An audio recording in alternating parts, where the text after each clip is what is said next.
I have a major announcement right now. So the whole month is White History Month from now on. Happy White History Month. It's White History Month. I'm gonna celebrate with my friends. It's White History Month. So be sure to tell everyone. There will always be different months to celebrate. This month's gonna be White History.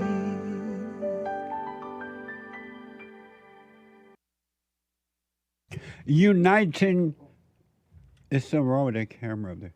Uniting the races with truth instead of dividing them with lies. We're also rebuilding the family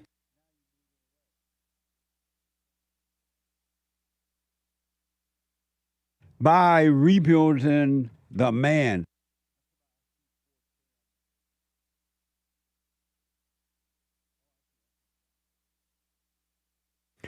We're also uniting the races with truth instead of dividing them with lies.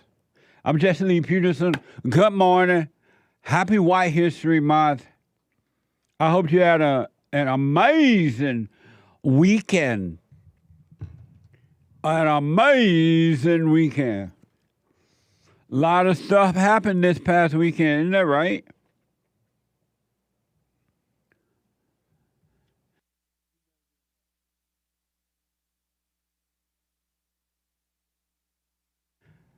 A lot happened this weekend. Isn't that amazing? You never know.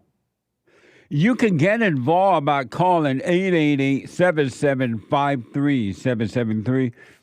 888-77 Jesse, Jesse, Jesse.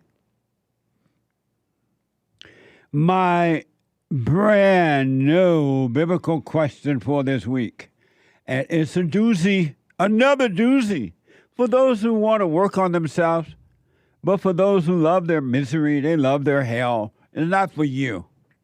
It's only for those who want to have perfect peace right here on earth. Do you have hope?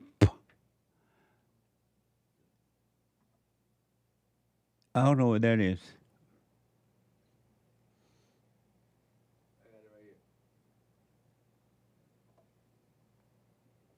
Do you have hope? Do you have hope? And that is an amazing question. And I've talked to several people about it, and the responses have been interesting. Mamma mia, interesting. So I want you to go over on Twitter and share your answer to the biblical question on X. Share your answer to the biblical question on X, all right? To donate and have your comments read out loud, go to buymeacoffee.com/JLP Talk.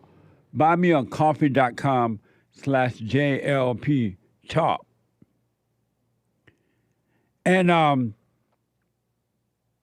or Bond JLP Cash App. Bond JLP Cash App. So it's Monday, and we take all calls, but we take the ladies' calls first on Mondays as they come in. That's because every Monday, and we take all calls, every Monday is Female Monday.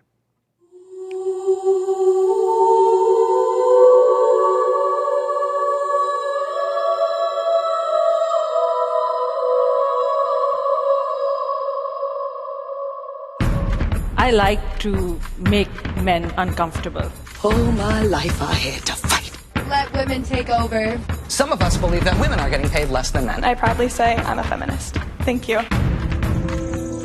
Deep in their soul, they want to be home with those babies. We've been lied to for so long.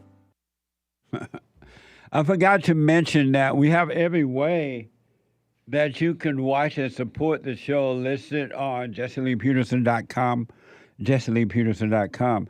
And if you're busy but you want to listen to the show live, and you can podcast, but you can listen live by calling the listen line on your iPhone, iPad, no matter where you are and what you're doing.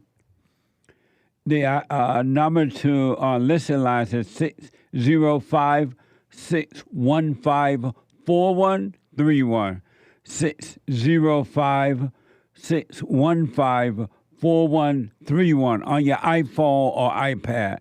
But if you want to speak to me now, you can call 888-7753, 773-888-77-JESSE. So by now,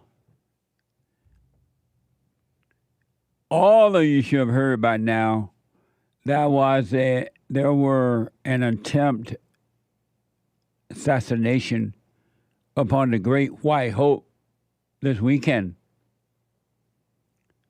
They tried to take him out. And it was interesting. So my experts are here, and I want them to reflect on it and hear from them what they think about what happened, well, their impression. And I want to play some sound bites from the assassination attempt. It was interesting. This is from BBC.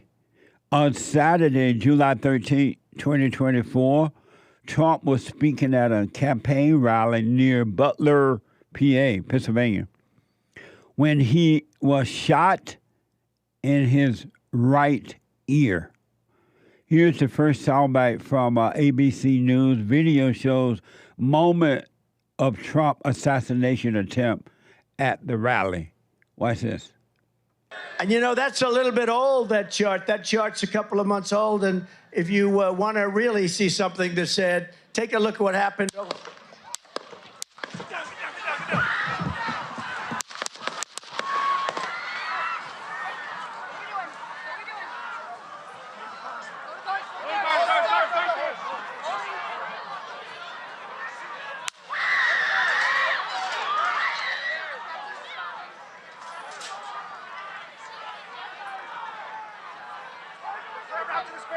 Moving to spare. Hold. When you're ready. On you. Ready. Move. Up. Move. Go. Up. Hawkeye's here. Hawkeye's here. Move to the spare. Spare, get ready. Spare, get ready. We ready? Down. Down. Are we good? Shooters down. Shooters down. Are we good to move? Shooters down. We're good to move. We're clear. Let's move. Let's move. We're clear.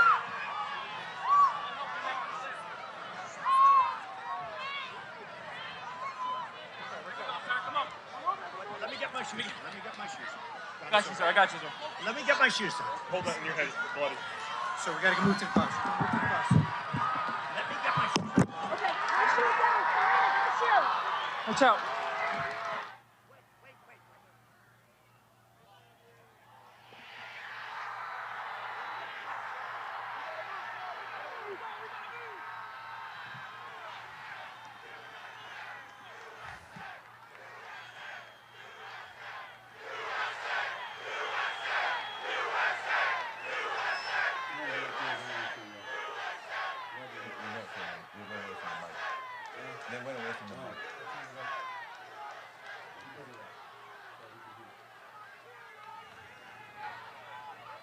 For those that are not watching, listening, he go into the van.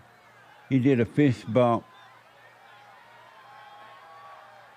Like, I'm all right. Let's keep fighting. Amazing. And so you can see Trump. You can see Trump being put into the van.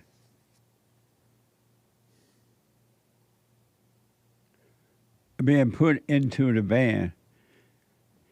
After they finally got him up, and he let everybody know he was fine. Though he had been shot in the ear, or glazed in the ear, whatever you want to call it. They showed that he was fine. And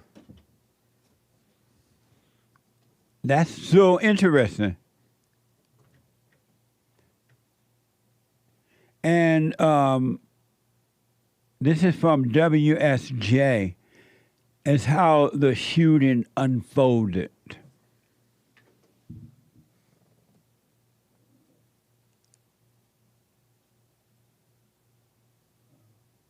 See there? So they showing the guy. Oh. I can't get this file for some reason.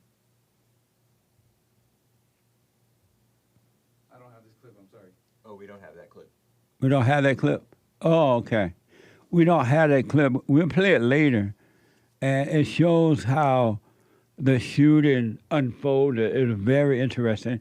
Also, this is from National Desk.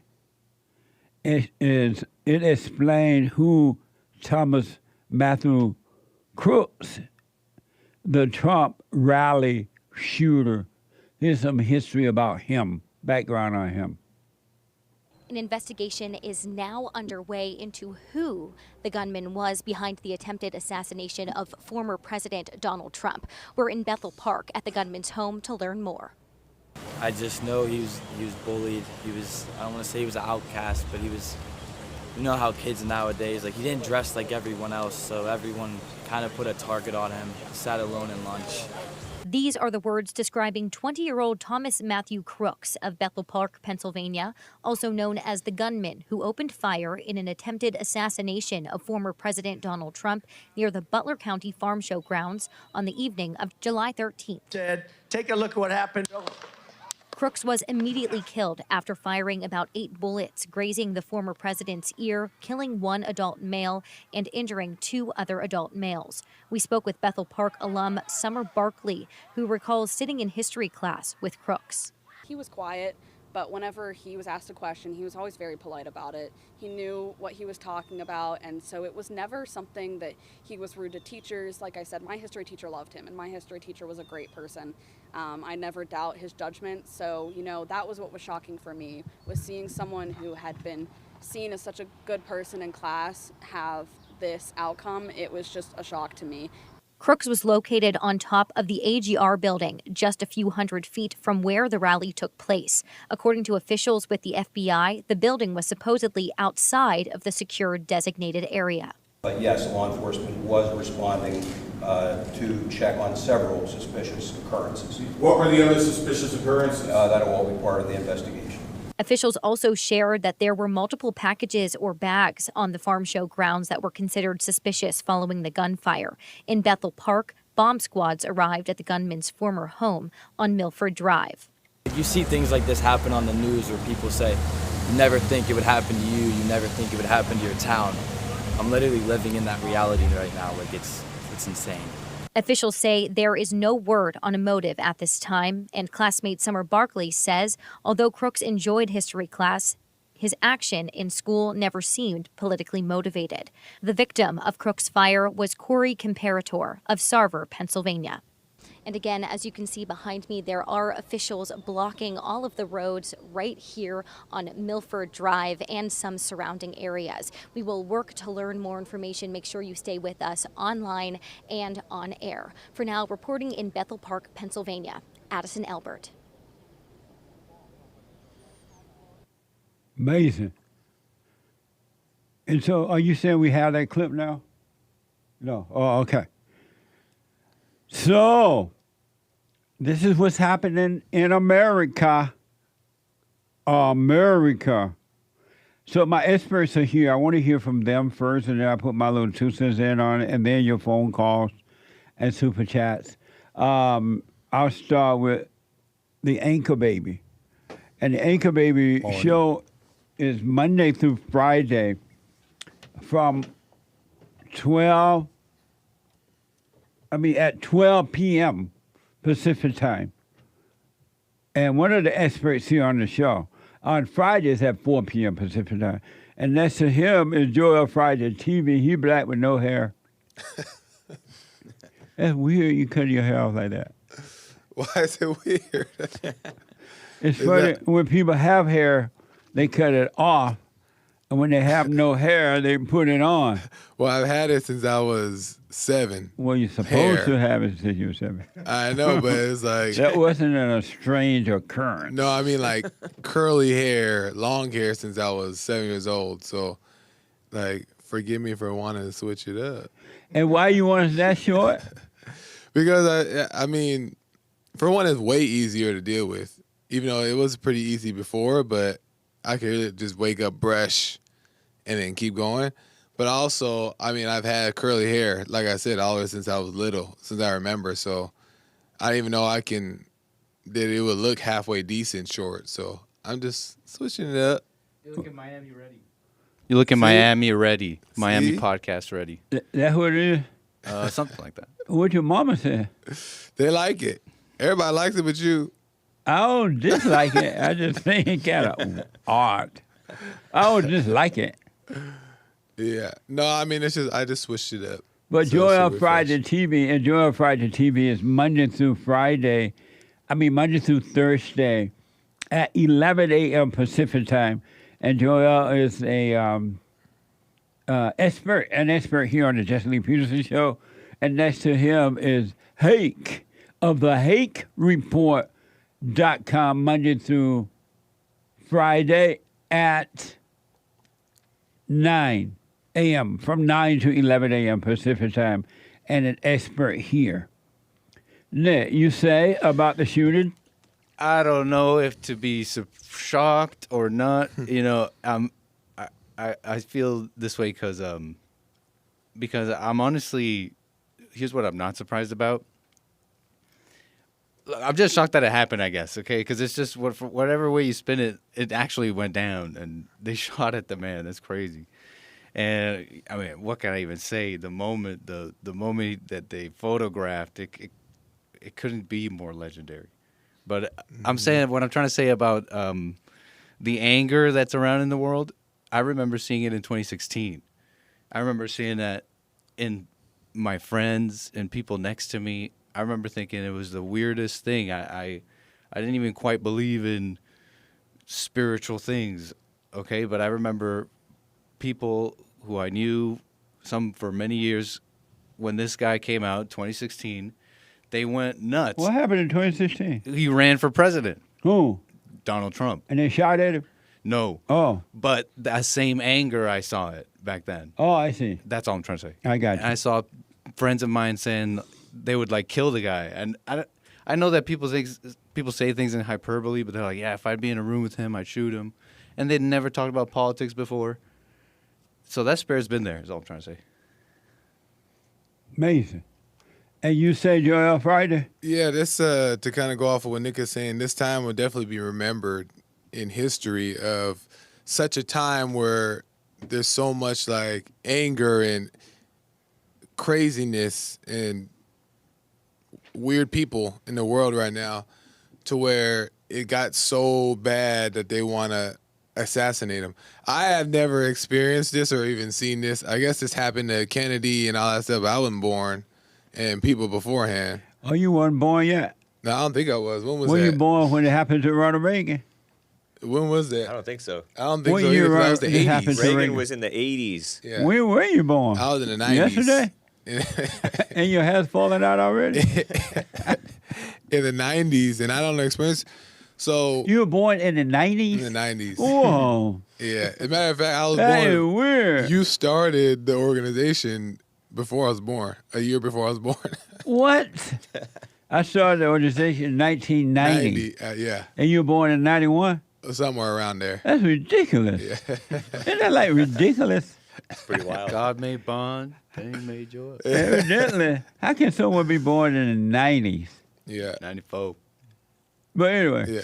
So, yeah, I've never seen this, and I've never experienced that people take politics this serious. I mean, I always knew it to be kind of like a place where you go to fight.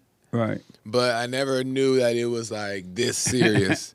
So we're living in a time that hasn't been around since the 80s of how serious the world is taking politics as well. And I think it has to do with social media. Now everybody knows everything and everybody wants to have opinion about everything. So yeah, I think that's a big thing. But as far as Trump goes, what's crazy is that when evil is acting in this way, or people are being influenced to do this to him, they think that they're taken out, but they're only making him stronger and his supporters stronger, but also making stuff like these pictures way more,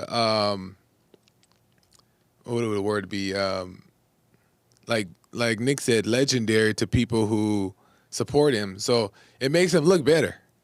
As a matter of fact, the whole time I'm thinking like, I need this photo on my wall. Like it just makes him look. Right. It makes him look better, and it's making people want to vote for him more. He's not losing votes. It's just working in his favor. So. Amazing. And you say Hake? I too don't remember the Reagan assassination attempt at all. I was a little kid. Oh, but you were born. I was born, but I did not hear about it until like years later in like history class, maybe. And even then, I don't even think I remembered it in history class. But it is wild because Nick sent the text to like a group text, and I saw this tweet about, oh, Trump, they tried to take Trump out and he shook his fist like a gangster. I'm like, is this real? And so I peek into it a little bit more and a little bit more, and I'm like, oh, it actually is real. And Nick didn't just fall for some sucker tweet or something like that. I ain't never done none of that. And it was nice to see how Trump handled it, how he noticed that he was hurt, he went down, and then he got himself up and then signaled to the crowd that he's doing fine and keep fighting. Fight. And he fights in the right way, by the way. It's crazy that dummy, like the young guy who did this, just threw his life away and killed somebody else. Allegedly, he was 20 years old, I think. Yeah. And all he did really, other than kill somebody and then severely injure a couple of others, was spread more goodwill to Trump. Yeah. But he did also spread more evil because people are going to overreact to it no matter where they fall on the political, spiritual stuff. They're gonna be all, oh, we got to come together, or oh, we got to react against this evil, and then overreact to evil with more evil. Amazing. I remember, like, I thought of 9/11 and how, like, we're so much worse than after 9/11. Than before 9/11, I mean. The country is, like, so much worse. Yeah, it did not get better at all. Yeah. But everybody was crying during 9/11. Right. They were holding hands, they were hugging, supposed to be uniting. Yep. And as soon as the dust settled, everybody back to their hating one another. And there's definitely not even a pretense of unity right now. No. It's not even like the fake stuff from 9/11. Yeah. There's like a little bit of, oh, we shouldn't have done that.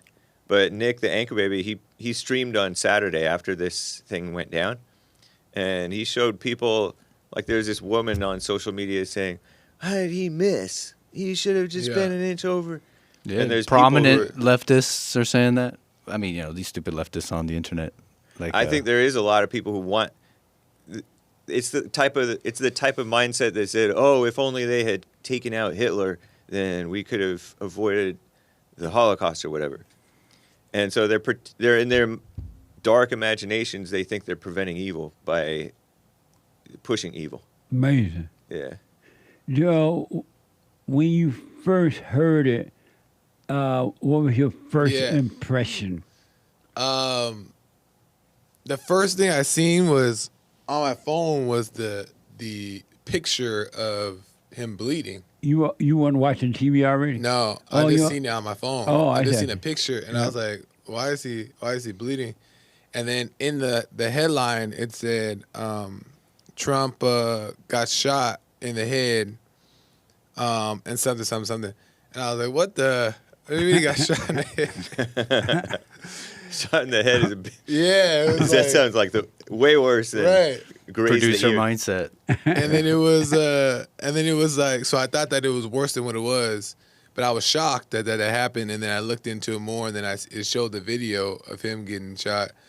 But I don't know. I was kind of also filled with this, like, because when he did that thing, it was just like wow, this is a tough guy, and I've never seen but it was, and he eat his own blood. it made me like It's ketchup, Jesse. and I don't know, it just made me respect him like 1,000 times more, even though I had a lot of respect for him already. But when he did that, it's like, man, he just got shot, but yeah, he's like, I don't know, it was just like a heroic thing to see. Amazing. Yeah. And then when you first heard about it, what was your first impression? I started yelling, just doing drama, because I thought you were still at the office. I thought you were still at the office, and I was like, You were yelling? No way. Were you yelling for real? Just a little bit, just to see if you'd hear me. When did break this the news. happen? Friday? Saturday. Yeah, Saturday 3:15ish. I would have been at the office on Saturday. I forget. But you sometimes do a little work. Oh, yeah, You even sometimes, work yeah. on a Saturday. Yeah, once But in a anyways, while. look, Oh yeah, I was here for a minute. on Saturday. just a minute. Yeah. But what was I saying? Look, when I first saw it, I forgot what I was gonna say. What would your first, But my first thought impression and was feeling about it? Yeah, when you first saw it. initial like surprise. Yeah. But yet not surprised, and I was like, wow, this actually went down, because I saw it with the fist up and all that. So it was an amazing moment. I forgot what I was gonna say. Did you cry? No, I didn't cry. Did you shed a tear? No, but there was a temptation to wanna. Now that I'm really thinking about it, there's a temptation to like want to be mad about it. There was a temptation to like wanna like, okay, we got to stand up and fight harder, type of thing. Oh yeah. And then I recognized that and realized that that's not, nothing should change in me. Yeah. Like how I've been approaching it in general. I shouldn't want to get more or nothing. So I realized that, okay, I could relax. But yeah, definitely it was like, they're really like hating this guy, not even realizing that he's trying to do his best to save the country. So it's just so many layers to it. Yeah. I got mad at Joe Biden. It was Joe Biden's fault. I saw people actually saying stuff like that.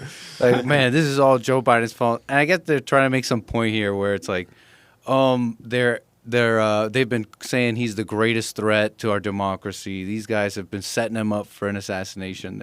I guess that's not a bad point, but I can't. I've been just watching Us, myself, and the right wing and stuff. And I don't know if we have this moral superiority. I don't know if I'm being too tough or here or whatever to say that we're really this an unangry side. You know what I mean? To say that we are saints in this battle of keeping anger down and all that. Yeah. And so I just wonder about that. Like, we could really have that moral superiority. And hey, when you first heard, I know you cried with your baby back. No, I didn't cry. I never cried. Oh, I have books But- that are amazing. Highly All right, hold that recommend thought. you Let me get take them. a quick break. Guarantees When I that come back, spiritual, family, and financial when I success come back, guide. we're going to Even if finish you're this not up and take your started phone with- calls and super chats and stuff. Back in a moment. An investigation is now underway into who the gunman was behind the attempted assassination of former President Donald Trump. We're in Bethel Park at the gunman's home to learn more. I just know he was bullied. He was, I don't want to Leadership exploits black Americans. They're using them, and blacks are too willing to be used. And then my last book, The Antidote, Healing America, from the poison of hate, blame, and victimhood. They are all amazing books, and they are helpful. Go to rebuildingtheman.com if you want an autographed copy, or call 800-411-2663.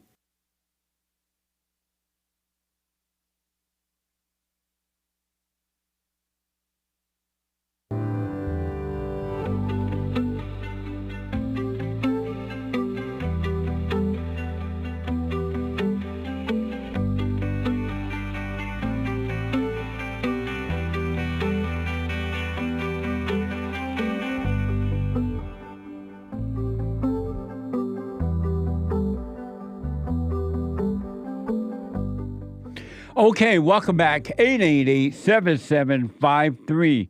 888-77-JESSE. Let me just finish with Hake. Then we're going to take your calls on this. And, hey, you shed a tear? When you first heard, what were your first feeling or thought about it, if you remember? At first, it was doubt. Oh, like that it happened? Yeah, I doubt. Not that I... It's just that what I was seeing wasn't somebody trolling us. Right. But then I looked into it, and then I'm like, whoa, this is heavy. I wasn't surprised. Like somebody said in your church service yesterday, church with J.C. Lee Peterson, I would have been surprised had he actually been hurt. Because it just seems like he's going to be fine. You Amazing. know? So I wasn't surprised that he survived, even though that's really close. I know. For a real bullet or round or whatever it's called to go through his ear or whatever. Yeah. Plus, he had a big head. I'm surprised they missed the head. Yeah. Doesn't His he? hair, too. Yeah. They could have easily just got him. Yeah. So I was glad that I was, there's evil people and good people who get, try to assassinate both Right. evil and good people. Right. This is a good one that it happened to him because he's going to handle it right. Yeah. And he's not going to exploit it for evil. A lot of other people will exploit it for evil, but he won't. Nice. Yeah. When I heard about it, turning the TV on, I just happened to turn the TV on once I got home, and they were showing it. At first, I didn't think it were real. Just because the last thing I was expecting to be happening. I knew that he was going to hold a rally over there in Pennsylvania, but it was just, you're not thinking of it. But then when I realized what was going on, I wasn't surprised because, as all of you have said, there's so much hatred in this country now, and the Democratic Party and the media have been saying something as though it was true. And you have angry people, and angry people tend to overreact to things. So I wasn't surprised, but then when I realized what was going on, I thought to myself, it's amazing that Donald Trump, the great white hope, does not have to be running for president at all. He could be laid back, relaxing for the rest of his life because he made a lot of money, very successful. His kids are well. And he decided to run because he loved the country. In spite of everything he had to go through, he loved the country, so he decided to run for president. And then he ran the first time he won, and then the second time he didn't, and now he's running again. And only because he loved the country, and instead of appreciating a man like that, people want to take him out. The liberals and the Democrats want it because they love power, perceived power, temporary power, and wealth. And the rhinos don't want him there because they love power and wealth too. So it was interesting to see all the stuff that this man had gone through and now being shot. They took him to court. They tried to put him in jail. All this stuff, and he still won't give up. To me, talk about what manner of man is this? The wind and sea obey him. It just doesn't get. It's just a perfect example for all human beings, I think. And I don't know how he got to this point in his life, but it is mind-blowing to see it. one man enduring. Most people can't endure a minute of anything. Most people be crying, this is too hard, it takes too long, I'm too painful, I'm too scared, I'm too worried, why don't they like me, blah, blah, blah. And to see one man, other than Jesus Christ, I've never heard a man endure like this. Really. It is mind-blowing.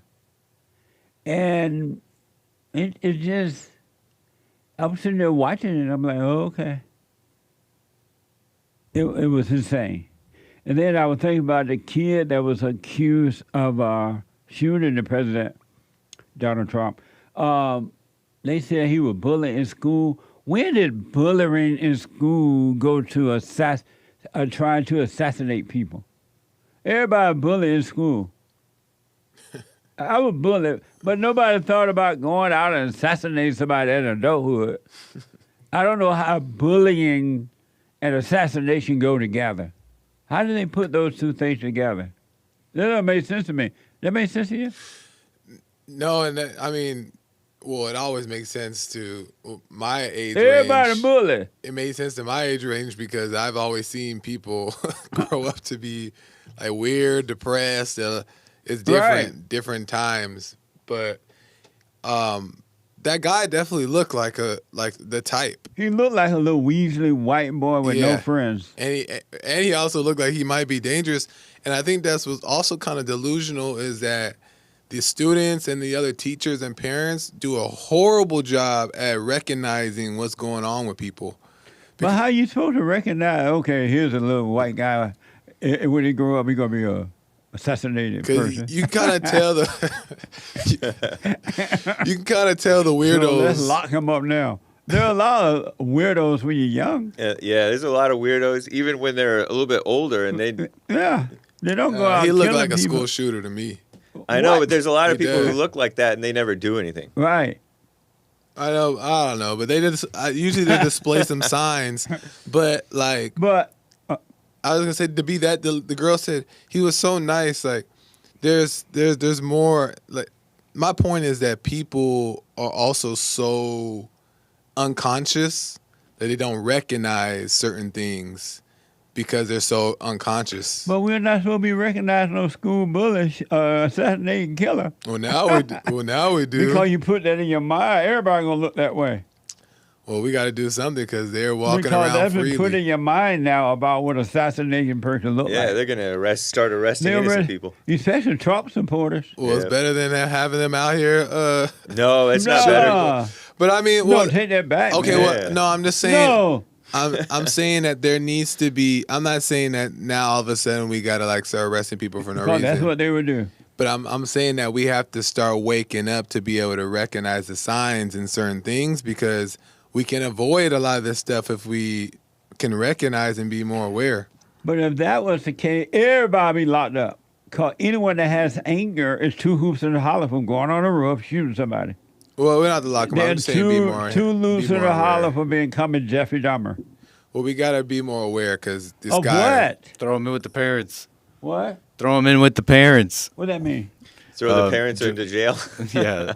I was just referencing the last thing Joel was saying about the parents. Yeah, I agree. I'm still on that. The parents are cooperating. What? The parents are cooperating, and reportedly the suspect used his dad's gun that his dad bought. I heard. But you mentioned the bullying. They've been treating bullying. It's been women who's been treating this bullying thing, and it's gotten worse. Yeah. They've been saying, "Oh, bullies are victims, and we need to do anti-bullying stuff." But they're bullies doing anti-bullying stuff, just getting rid of masculinity and boys. Yep. And turning the little boys into girls, and that's what this. That's partly what this is this guy, the young man who said, "Oh, he was bullied. I saw him be bullied. He was kind of an outcast." But everybody's an outcast. They're encouraging that. They're encouraging that victimhood and anger. And I said in the fellowship yesterday that anger is being pushed. Joel mentioned this earlier. Anger is being pushed. That's good. Yeah. The Christians say that anger is good. They said Jesus was angry. The secular people call anger good, and the parents are angry and dealing with their children and creating people like this. Anger is evil, and anyone that has anger can easily be on top of that roof shooting at somebody. Because anger, you're controlled by anger. It makes you do and say whatever it wants you to do if you don't know what's going on. So we got to overcome this anger. That's the problem. Anger is evil. Anyone that has anger is a murderer. Anyone that has anger cannot be trusted. Anger is evil, and you got to stop pushing anger as good, but show people how to overcome anger.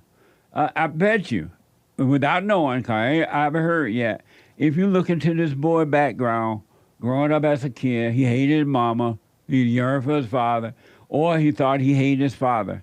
You just don't. You know, anger is not good, folks. And anger in my country, America, has been pushed as good.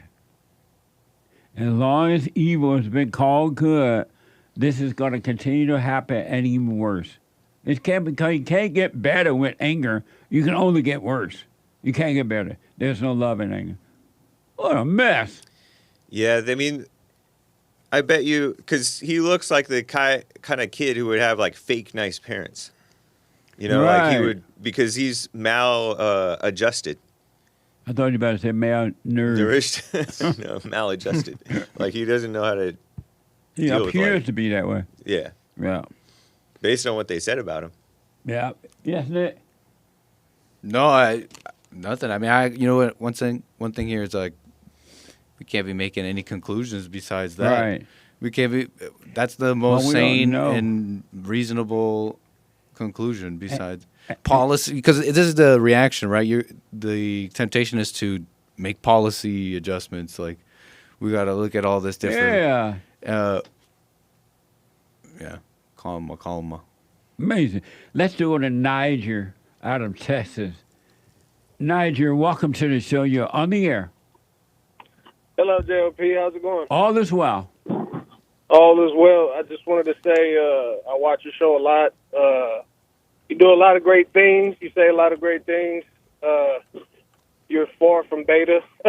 But I just wanted to talk about the Trump situation. Okay. And I wanted to get your thoughts of what happened. Do you actually think Trump got shot in the ear? I don't understand the question. Do you actually think Donald Trump got shot in the ear by that scrawny white boy? What are you talking about? What does that have to do? Do you think it was real? What? He's asking if you think it was real that Trump got shot. Oh, you believe the earth is flat? No, I'm asking you a question. I'm asking you, do you believe that he got shot in the ear? We saw it. Let me ask you, do you think it's ketchup or... Sorry. I don't know. I don't. No, let me get one of my experts. Because Nigel, you may be asking a logical question. No, it's not. But it seems so illogical to me. I can't respond to it. What do y'all say? It's illogical to the world. I don't understand how it's illogical. I haven't. Go ahead. No, wasn't it? No, go ahead. Maybe he's not illogical. What are you trying to get at, sir? I think yes. I think it happened. Yeah, I think it happened. Well, I think it happened. Yeah. I don't understand your question at all, but it appears to have happened. Okay, it appears to have happened. So if this is my opinion, I'm dumb and slow just like you. So when somebody gets shot, blood splatters, doesn't it? But let's do this before you. I heard this one. Nigel, let's do this before you make the point. Are you saying Are you saying that you don't believe it happened? I believe that one man got shot in the head and that lady got grazed in the hand, but Trump did not get shot in the ear. Do you believe that Trump got shot in the ear? Yes or no? No. Okay, and why?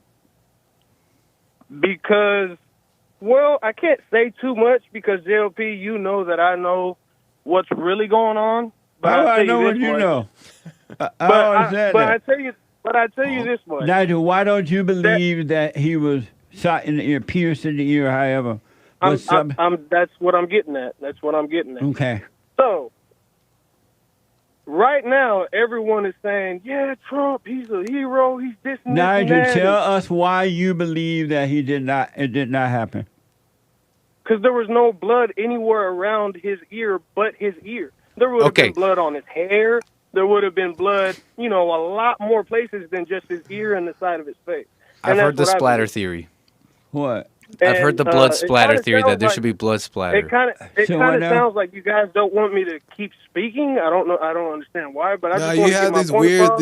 You're all in your head, My man. bad. Did I talk over you? I'm sorry. Let me calm down. I thought I heard you talk about the blood splatter theory. People are saying that there should be splatter behind his ear because of the trajectory of the bullet, blah, blah, blah, right? Right. I heard this one, but have you ever gotten like a cut on a finger or something really fast and it's first, you don't get blood, it's just white, and then the blood starts like trickling in? You ever gotten one of those injuries? Yeah. You know what I'm talking about. Hey, isn't the ear kind of like that? Yeah, no, I have cuts all over my head. So maybe you're not a blood expert. No, I'm just messing around. I'm not a blood expert at all. I never said I was. But now, what is causing you? What is causing you to sit back and come up with this theory? What's happening in your mind that causing you to right away come up with this idea? How did you come up with this idea real fast? Because it's all a circus and it's all a clown show. Those Biden and Trump are put there by people that you and me know very well who they are. Who are they? I don't know who they are. And it's just all I don't know who they are. Niger. Yes, sir. Yes, sir. Yes, sir. I don't know who they are at all. So don't say you and me. I have no idea.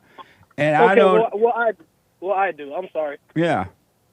All right, Nigel. Thank you, buddy. Yeah, I mean, I would recommend that people, because there's a lot of people like him that don't be so sure that you think you know what you don't know, and leave it as an open.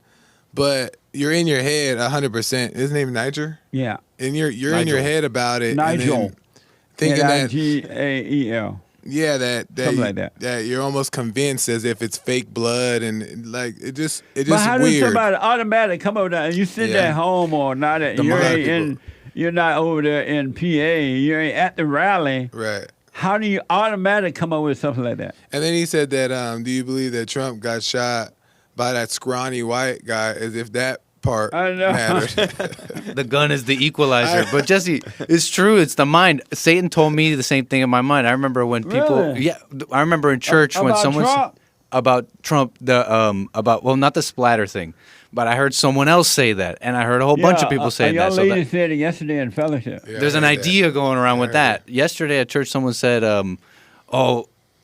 this could look good for Trump. So that's one reason why they would stage it, because it would look good for him.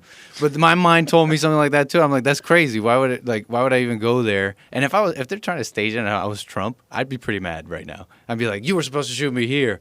That's way too close. So something still went wrong. No, and I really don't believe that, by the way. I'm just saying that the mind tells you that. It's true that Satan exists. Go ahead. Sorry. I would rather just have, if you ain't sure, or just have a wait and see. Yeah. How you going to totally believe that it didn't happen, then go out and start saying it, and you were nowhere around? Yeah. Some of that, I think, is the excitement of wanting to be the first one to say, oh, it didn't happen. Oh, a thrill. Yeah. You want to be on record as having been the smart one who saw past it all. So do they think that when Trump went down, that was fake too? I guess it was all staged and acted, and he knows how to. People think that. I remember when I first started producing, people would say, "Oh, these calls are scripted." You know how much work that would be? Yeah. Holy. The devil's busy. They're saying that when Trump went down like that, that's when the Secret Service jumped in and squeezed the ketchup packet over his ear. That's what they're saying. What? That's what they're saying. Gross. Or whatever. If he had ketchup, he would be. I noticed though with those type of people is like they take the stance of appearing to be as if like they don't know, and they're not picking a side on what happened or not, but they really lean more towards that it was all staged and fake. Like with the person in the church and him, the person in the church also just was like, well, I'm not sure if it happened or not, but it might be fake. I was thinking Meanwhile, they're about like, it's fake. You're right. That's what they really believe. I was thinking about the young lady yesterday when she said that, and I realized that we have been lied so much over the last however many years in the media and government and everything that now people just don't believe anything. Yeah. Because we've just been lied to so much, it's hard to believe anything now. So I kind of understand that part. Yeah. You know, and we have been lied. We've just been lied to about everything. And our government will leave the border wide open, and we're looking at the people coming in. Yeah. You know, everywhere. And they'll say it ain't happening. Yeah, the borders are more secure now than when Trump was there. And they were holding a press conference, and ain't smiling, or smiling said, oh, the borders are fine. They secure. Or crime is not that bad. Right. You can smash the grab all over the place. And they'll tell you that darn Gavin Newsom. What? You almost said. You did say it. That darn Gavin Newsom. I'm always looking at this guy in the media holding a press conference with a big smile. And what he be saying is nothing but lies. Indeed. I'm like, what the? Yeah. So I understand why people want to not believe it. But how do you be so sure that you just saw this the other day, and you just convinced it wasn't blood? Yeah. It was high in ketchup. But that's the thing is that you got to there's a point to where you can understand because we've been lied to. Yeah. To where you're kind of like, okay, well, I don't know then. But it gets a little twisted and weird when people try to go too far left and say that, oh, okay, well, now it's ketchup. So that's why. They should have had a little mustard to throw on there. That would have ruined the illusion. Amazing. Let me go to Christina, a first-time caller out of Georgia. Georgia on my mind. Christina, welcome to the show. You're on the air. Hi, Jesse. Hey, Christina, welcome to the show. Hi. Did you want me to comment on Donald Trump, or can I get to my question? No, you can get to your question. Yeah. Okay. So my question is if I should forgive my dad a second time, or if maybe the first time I thought I Christina, forgave. because of time, hold on for me. When I come back from this break, I'm coming right to you, okay? Okay. And then stay close to your phone. I got to take a quick break. 2 more hours to go. 888-7753-773. A quick break. Hake news is coming up, not the fake news. And I'll be back in a moment.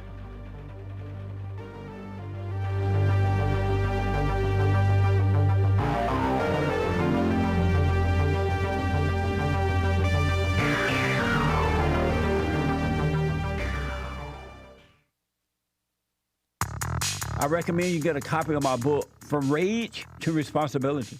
I write about how the spirit of anger was taken away from me 29 years ago. I forgave my mother who tried to turn me away from my father, and I returned to my father, and through him, my father on earth, and through him, I was able to return to God. No man or woman can return to God unless you go through the Son. And men are sons of God. There may be weak, pathetic examples of it, but it's the spiritual order of life. God in Christ, Christ in man, man over woman, and woman over children.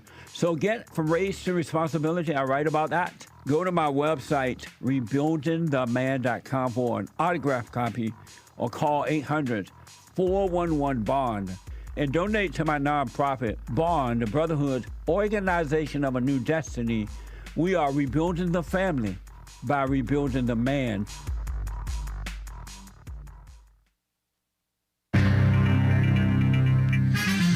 A whole lot of mess going on in the world. This is the end of hour 1 of the Jesse Lee Peterson Show. It is Female Monday, July 15th, AD 2024. The lines are full, guys. JLP will be right back to your calls. You can call in, but not right now. I mean, you can try.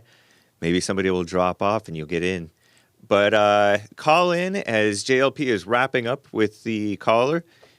Christina coming back to you in the second hour. But first, Hake news, not fake news. Commie Nonsense Network CNN reports The assassination attempt on our greatest president, Donald J. Trump, fits into a larger history of political violence, also known as terrorism, in America. Long list of presidents have been shot or shot at, but Trump's wounding underscores the ever-present threat that hangs over the office, especially those who claim it. The Trump rally shooting. Our greatest president has reflected on surviving that assassination attempt at his rally in PA, Butler, Pennsylvania area, on Saturday, a bit north of Pittsburgh, saying in a new interview, quote, "I'm supposed to be dead, but by luck or by God. Many people are saying it's by God. I'm still here." One rally attendee was killed, that 50-year-old man you heard in that report earlier this hour, and 2 others seriously injured in the shooting, innocent people, which has completely upended a tense presidential race. Crooked Joe Biden, the so-called president, in a rare address from the Oval Office, he supposedly condemned the attempted assassination. He did. But he urged the nation to lower the temperature in politics. Maybe he should talk to himself. Maybe he should look in the mirror and say it. Trump said he appreciated the call he received from Biden, calling it fine and very nice. The Republican National Convention, it kicks off today. The RNC is happening today in Milwaukee. That's in Wisconsin, right? I think, where the GOP will nominate formally Trump and the Republican candidate for the as the Republican candidate for the 2024 presidential election. Trump is expected to announce his running mate, his VP pick, vice presidential pick this week, saying he rewrote his convention speech to address the tragic event. Quote, "This is a chance to bring the whole country, even the whole world, together," Trump said in an interview. Right on, our greatest president. I heard, and I don't know, but I heard that the VP picks is between J.D. Vance or Little Marco Rubio. We'll see what happens.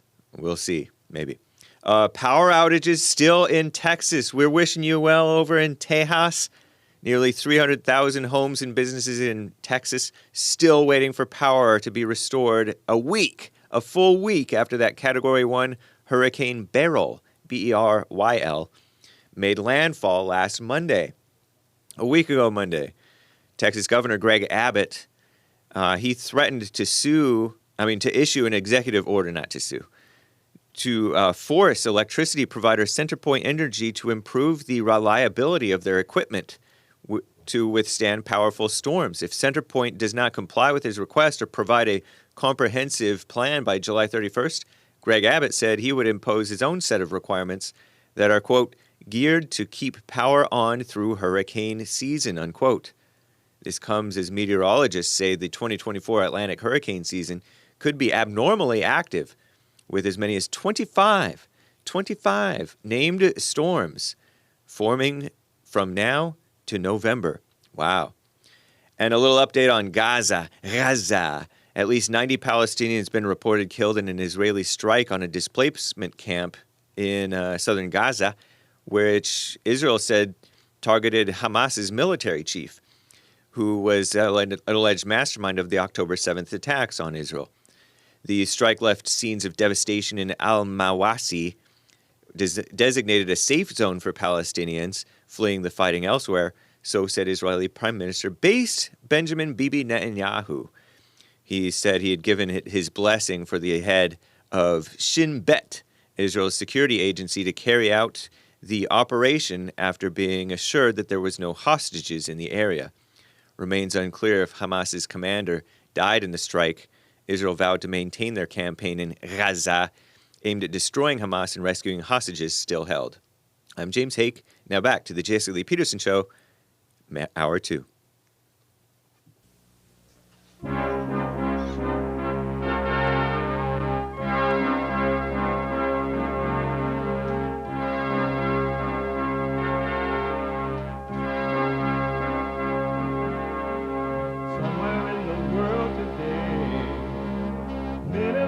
Stand up strong, face the truth about themselves, to understand what went wrong. I know we can find a way, I know know we can find a way. I know we can find a way to stand up,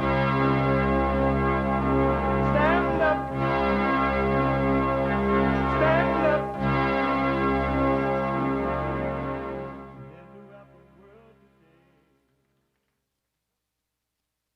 Uniting the racers with truth instead of dividing them with lies. We're also rebuilding the family by rebuilding the man. I'm Jesse Lee Peterson. Welcome to the second hour of the show already. Good morning again. You can get involved by calling 888-77-53773. 888-77-JESSE. JESSE. Brand new biblical question. Brand new biblical question. Do you have hope? Do you have hope? Do you have it? Amazing question. We have every way that you can watch and support the show listed on jesseleepeterson.com/show. jesseleepeterson.com/show.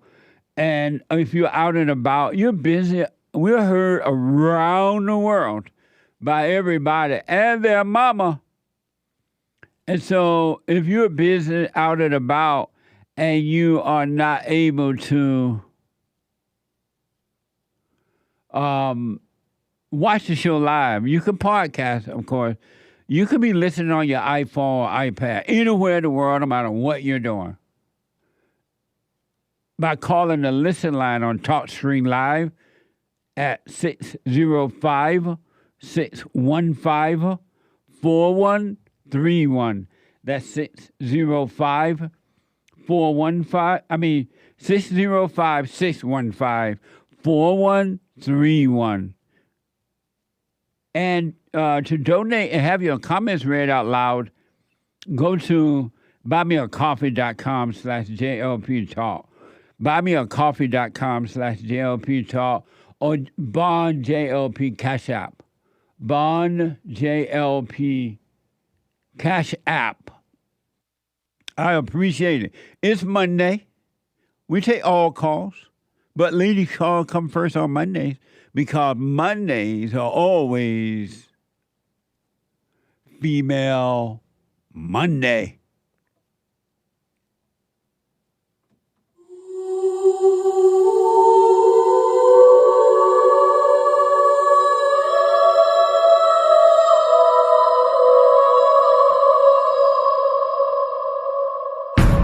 I like to make men uncomfortable. All my life I had to fight. Let women take over. Some of us believe that women are getting paid less than men. I proudly say I'm a feminist. Thank you. Deep in their soul, they want to be home with those babies. We've been lied to for so long. Amazing. Let me go quickly back to Christina. We're going to try to get in all your calls, at least as many as possible, and your super chats and thing. It's a lot going on now, so we have to deal with it.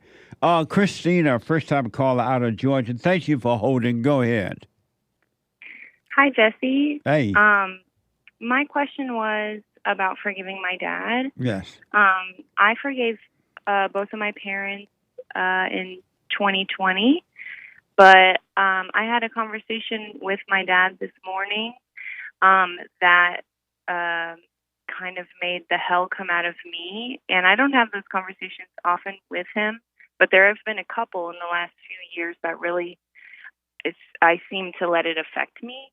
And so it makes me wonder if there's maybe something I haven't forgiven him for that I need to, or maybe the answer is just me praying, which I don't do every morning and every night. And so the question for me is what?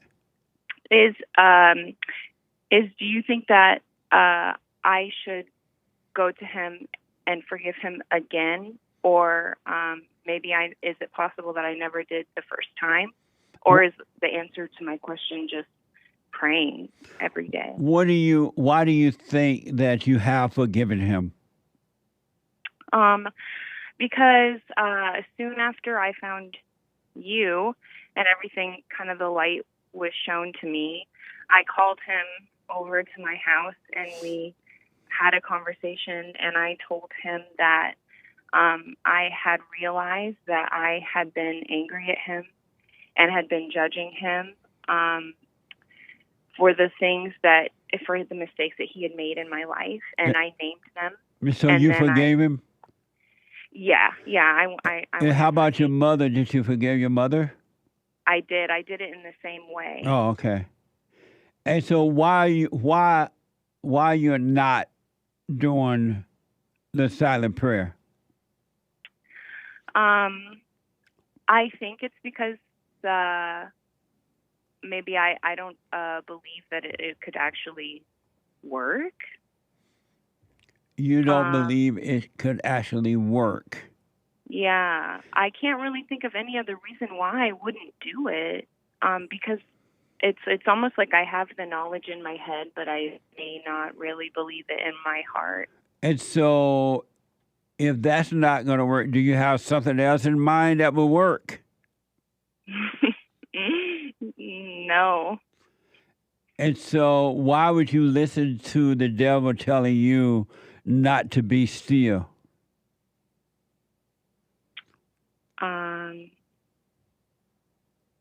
Maybe there's probably parts of my hell that I like and don't want to part with. So you're not ready to overcome your misery? Maybe it could be that. Is it that? Maybe I need to pray to find out. So are you ready to overcome your misery or not? Yeah, I am.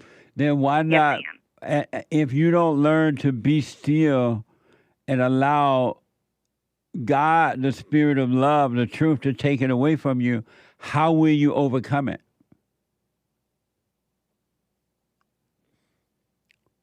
Yeah. No, that was a I question. won't be able to. That was a question. And so knowing that, why don't you just do the silent prayer so you can let go and let it be taken away? Yeah. No, that was a question. Well, I make lots of excuses. And lots of excuses not to pray in the morning specifically. And how old are you? I'm 29. Oh, okay. And who is making the excuses? Well, I think it's me. And who are you? Just describe the person that's making the excuses not to be still and let go. Tell me who that person is. Who is that person? The you.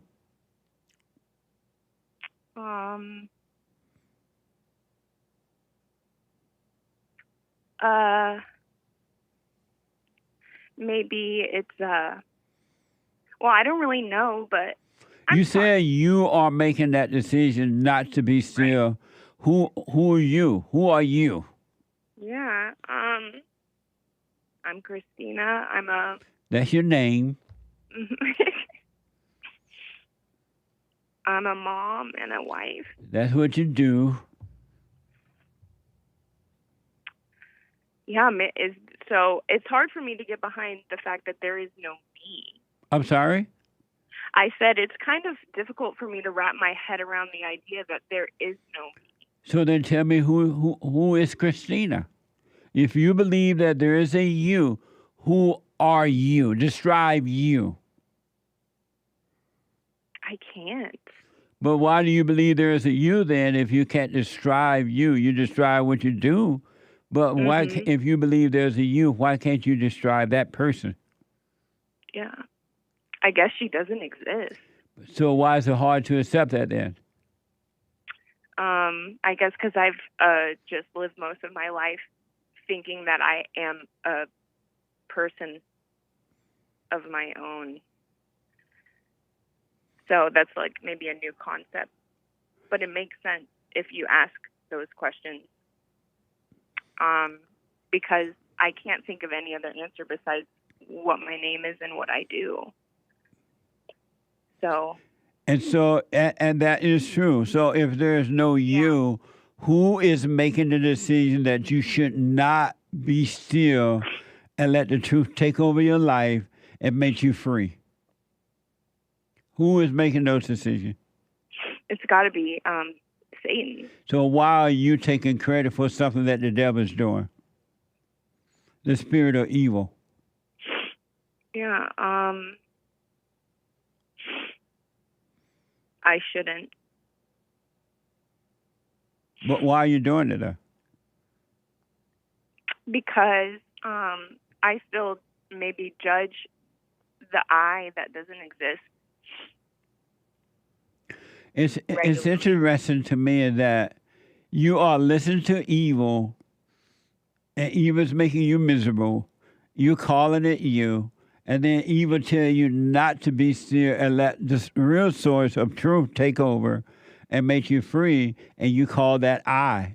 It's mind blowing, but I understand it's mind blowing though that you're worshiping the devil and calling the devil you. Yeah. And the devil got you. The devil. Go ahead. My husband has tried, gently telling me this whole thing too. And sometimes I listen, and sometimes Satan is just like, I know I'm angry, and I don't want to hear it. I feel stupid, like calling it Satan. You feel stupid calling it evil, but you don't feel stupid calling evil you? Yeah. And that makes sense? No. And so the devil got you thinking now, oh, you did not forgive your father. You still feel evil. You feel angry at him and stuff like that. You're still worshiping the devil. He's convinced you not to do the silent prayer so God can destroy evil, darkness inside of you. He convinced you that you're still mad, and so it must be you. He's convincing you to stay in your hell, and you call it heaven. Or you. Why don't you do what you want? But I would recommend you start doing the silent prayer and stop calling evil Christina. Stop calling you. You're not your thoughts. You're not your body. You're not your emotions. You're not your ups and downs. You're none of those things, period. But you're calling them you. You would never be free because you're identified with evil and calling it you. Yeah. I'd like to start today. Why don't you? I will. And why don't you obey your husband all the way? I know. Yeah, I know. Yeah. I judge. No, that was a question. Why don't you obey your husband? I still identify with all of the thoughts about him and judging his weakness. And judging what? His weakness. And who are you to judge his weakness? I am nobody to judge. Because look how weak you are. You're worshiping the devil. I know. I literally am. Yeah, I am. How old are your children? My first son is 2, and I have a 5-month-old. Poor children. Yeah. They're going to reap the wrath of your anger,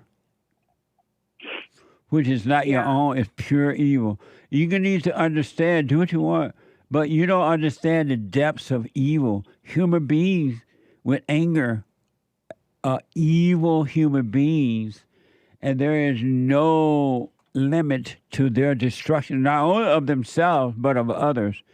And that evil, those spirits, which are evil, will cause you to destroy your husband's children. Yeah. And then you'll blame him for it. Absolutely. Absolutely. Well, so I got to pray. That's what you got. If you want to be free, there's nothing you can do but realize you're wrong for being angry. Go and forgive. and then let go, just completely let go. Watch those thoughts and let the light of the Father that allows you to see the thoughts which are evil, and he will take them away from you. But because it's a spiritual battle, the imagination is evil, especially the part that gives you delusion about yourself. It makes you think all kinds of things about yourself and other people. Right. Yeah. So it's evil and it's sneaky. I'm sorry? I said it's evil and it's sneaky if you're not aware. Absolutely. And you're not aware because you're not practiced being aware. You're not letting go so that awareness can take over. You don't trust God at all. You trust evil. And so you're suffering as a result of that. And the children are suffering. And your husband, hopefully, is he working on himself? Yeah. Well, hopefully he'll just let you stay in your hell. Yeah. And he just work on himself, because if you don't want to come out of your hell, your misery, there's nothing he can do about it. Right. No one can bring you out of your misery but the truth. And that truth comes from God, from love. Yeah. What a mess. Yeah. So I would recommend you start doing the silent prayer and you practice being present rather than being in your head thinking about the past or the future, which doesn't exist. But that's where the devil wants you, because he's into time. God is into now. And I would recommend you start get serious, not tripping out serious, but serious about your own life, because if your husband is working on himself, you're going to be left behind. Yeah, I can already see it. And then I can already see it happening. Yeah, and the devil going to get mad at your husband for working on himself, and he going to pay less and less attention to you, and the devil going to try to make you destroy him. Right. Take his children, go to court. Don't let him see them. Make him pay. The devil going to work on you because you're not aware. Yeah. I don't think that I'm above doing any of that. Yep. For sure. Anyone that has anger, there's no limitation to their destruction. An angry person is a desperate person.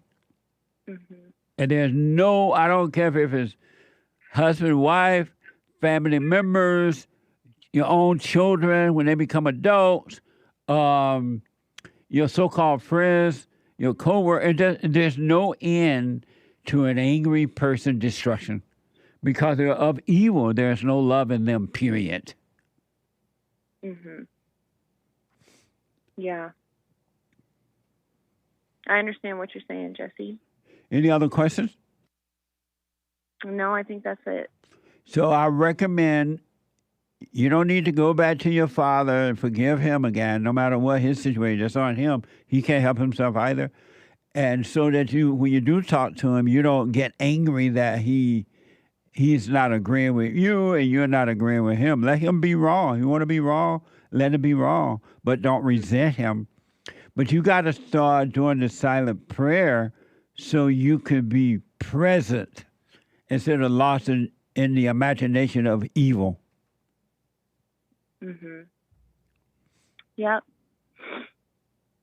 Yeah, well, I figured that probably was the answer. But I'm glad that I called anyways. Yes.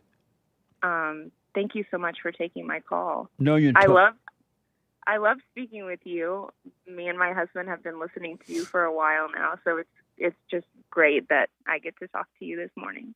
Amazing. Well, I appreciate your call. Get busy working on you. Take your eyes off your husband and everybody else and just work on you. And the Father will cause you to overcome evil. He will give you a clear mind. Totally. All right? All right, Jesse, I'll do that. Thank you so much. I wish you well. Thank you. You too. All right. 888-7753. 773-888-77. Jesse. Let me go to Dalton. a first-time caller out of Washington. Dalton, welcome to the show. You're on the air. Hey, how's it going? All is well. Great to talk to you. I love your show. I watch it all the time. Thank you. So I wanted to say a couple things about the Trump rally. I was watching. Speak up a this, little bit, Doctor. Doctor, speak up a little bit. Can you hear me? Yeah, I can now. But stay right to the phone and speak up. Go ahead. Gotcha. So I think I heard a little bit of a news segment on your show earlier. It might be the same one that I'm looking at right now, but there's a couple details about the shooter that totally makes sense with what I've the things I've heard you say, which can make people totally evil. So there's a couple things about this kid. When he turned into an adult, when he became an adult, he did not go off to college. He stayed at home. So he stayed living with his parents. And it says he was a really intelligent kid. So he was probably really into his intellect. And also it says that, so his dad was a libertarian and his mom was a Democrat. So his dad, libertarians are generally for gun ownership. So he bought him the gun probably. I think that's I heard that he was a Republican, but he donated to the Democrats the last election, I believe they said. I may be wrong about that.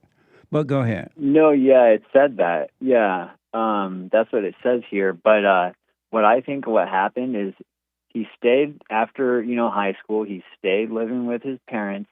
His dad bought him a gun because that's fine, right? No problem right there. But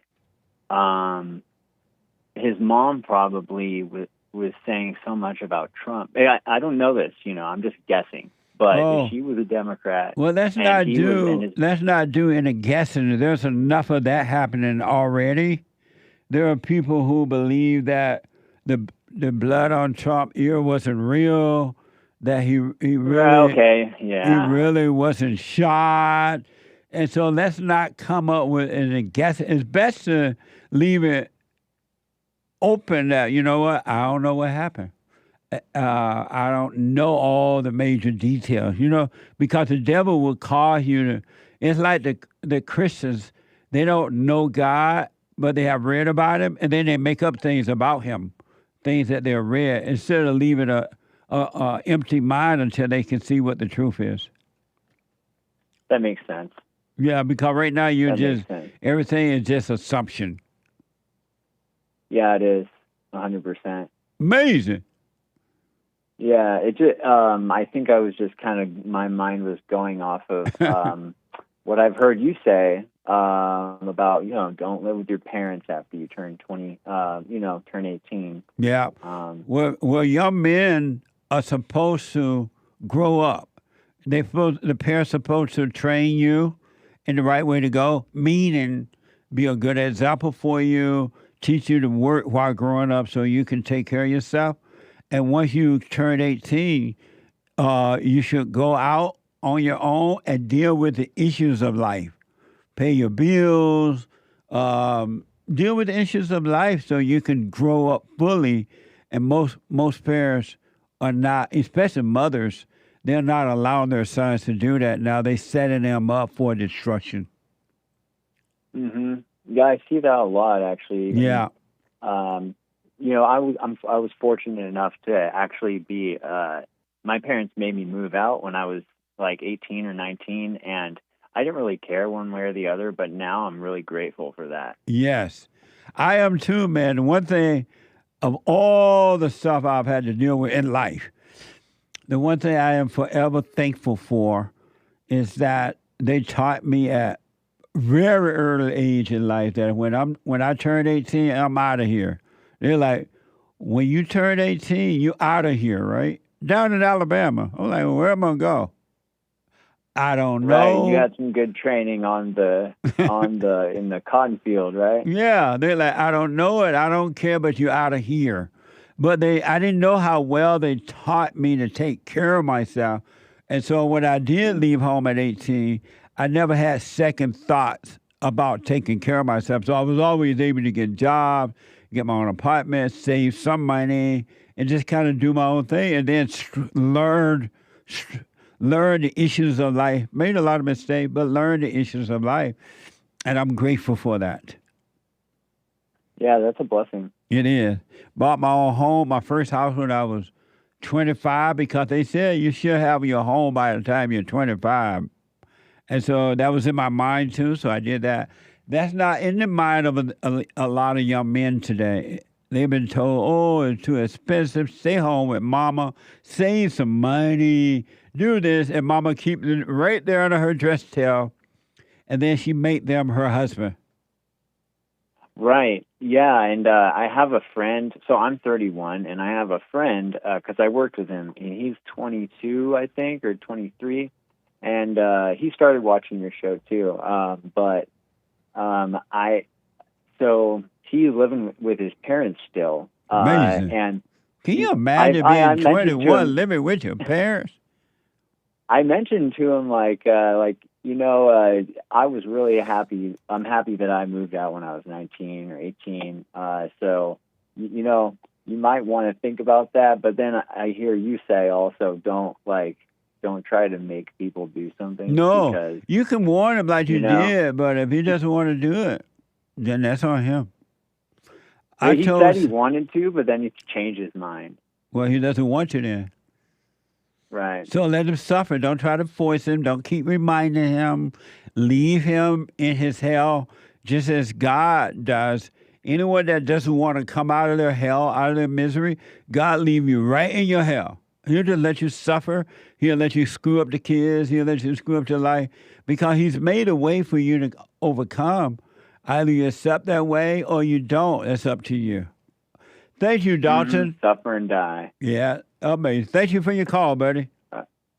Yeah, thanks, man. I'll talk to you later. All right. 888-7753-773. Thank you, Dalton. Let me go to first-time caller Ben. Ben, the two of us, out of Michigan.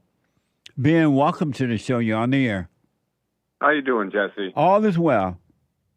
All's well. Well, that's good to hear. I just want to give a prayer to the nation and to thank Donald Trump here live on your show. And how do you pray for the nation? I just pray to the Father, God, and Jesus. But what do you? What would you say? I mean, when you pray for the, and I'll let you do it in a minute, but I just want to know, how does one pray for a nation?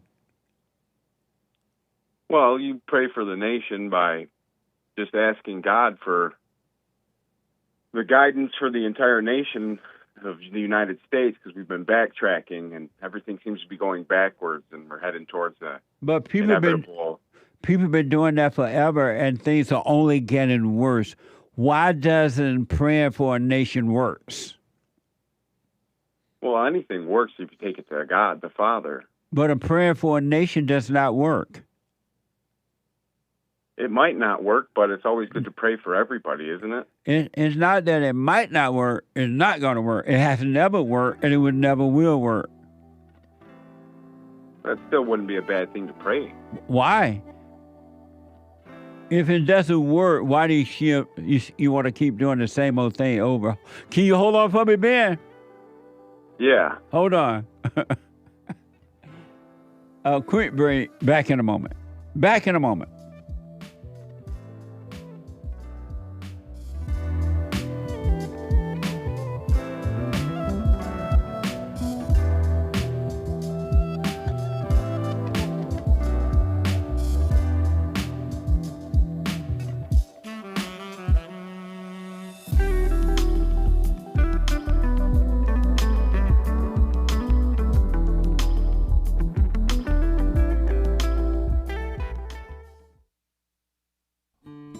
We have a counseling service, and I have to admit, thanks to God, it is the best counseling service on this side of heaven.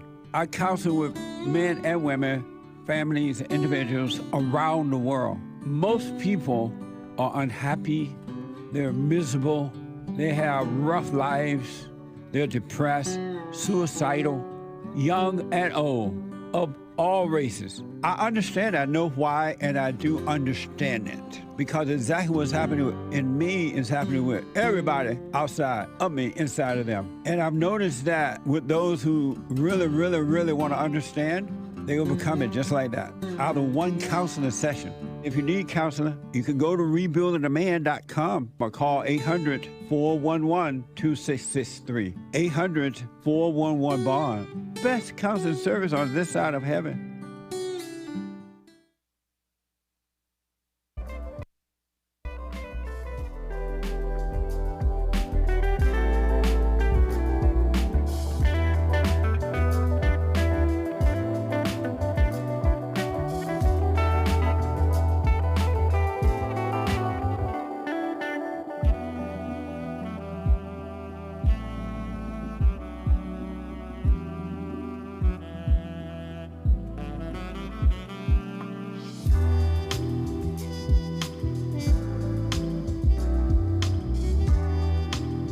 Okay, welcome back. 888-7753-773.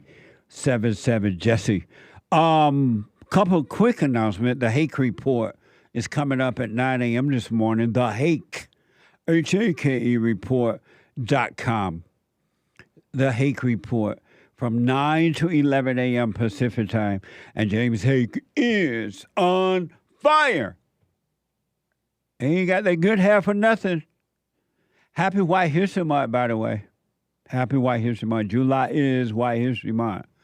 And after the Hake report, Joel Friday TV, he black.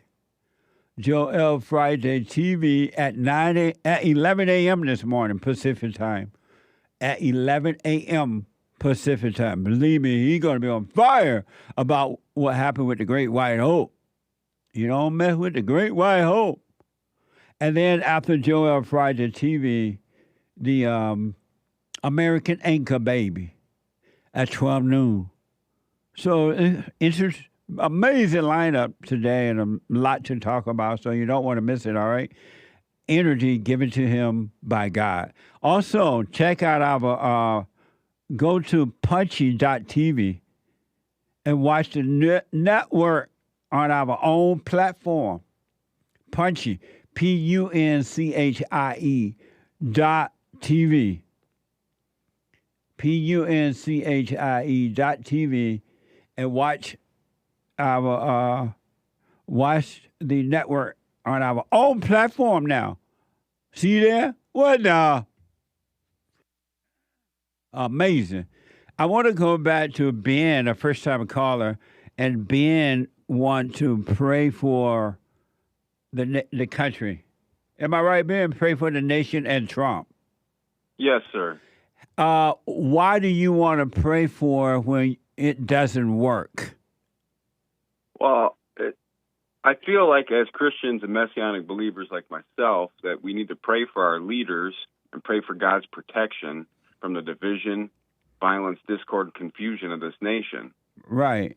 But why do you want to pray when it doesn't work? Prayer does work. You're not answering my question. Why do you want to pray for the nation when it doesn't work? I mean, being Christians and Messianic believers like myself, we're called to pray and intercede. Who told you to do that? I was raised doing that. So you were raised doing that, but who told you? So your parents told you to do that? Well, yeah. Have you ever questioned you've been doing? So I assume now that you've been doing this all your life, right? Yes, sir. And have you noticed that it has never worked? Things have only gotten worse? Yeah, and it has gotten worse, and I believe that has to do with the prophetic timeline of the Bible. And so if a pathetic timeline thing going to happen anyway, why would you pray for something that you know you're not going to work? Things going to only get worse. What's the purpose of praying for it? It sounds like a waste of prayer if you know it's not going to get worse because of the pathetic thing of the Bible that you said.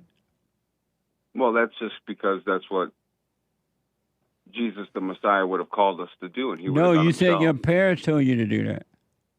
Yeah, but I follow in the footsteps of the Messiah, and so do my father and mother. But that's not. Did Jesus pray for the nation?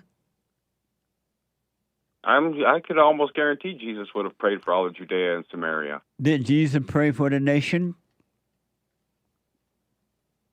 I don't see it anywhere in the text, but I'm sure. So if you don't see it, why would you assume that he did? Because Jesus, well, he sacrificed himself for all of us. So, I mean, I'm sure that at some point he would have prayed for all peoples. But we talk about the nation, and there's no proof that he prayed for the nation. Not in the text. So why would you assume that he did? Because that's who Jesus was. How can you assume anything about Jesus? Isn't it best to know? It is best to know, and we do know. So, no, you don't know.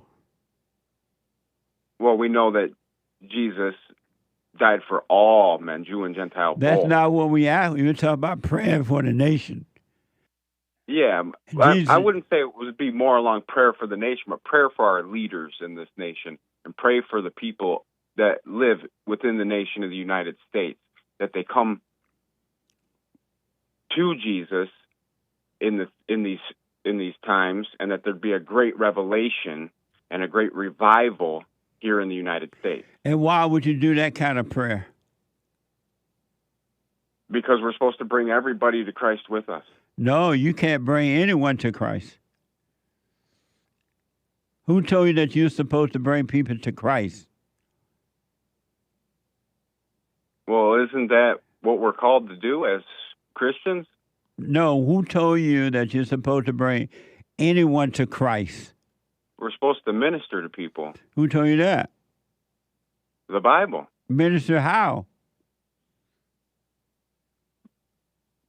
By sharing God's word with them. But have you done that all your life? Yes, I have. I'm a reverend. And have you noticed that never worked? It seems to work for me. No, it's not working. I've had it work quite a bit. I've done quite a bit of jail ministry. I've brought quite a few men. Then why are they still miserable? I wouldn't say they're very miserable. I'm saying that some of those guys are stuck in the situation. But why they have no peace? You did all that praying and carried on, and yet they have no peace. Well, that's free will. No. What do they mean by that? Well, that's free will, isn't it? If they don't choose to fully accept the peace that comes from believing and walking in faith with Yeshua the Messiah, then they're not going to have that peace in their life, that shalom. Then why do you bother to pray for them when they don't want it? You said they have a free will, meaning that they don't want it, right? That is true. So why would you bother praying for them? Because we should want all people to come to the revelation. Why? Jesus was the Messiah. Why? And we should want everybody to Why? Go to heaven. Why? Because that's what Jesus the Messiah wanted.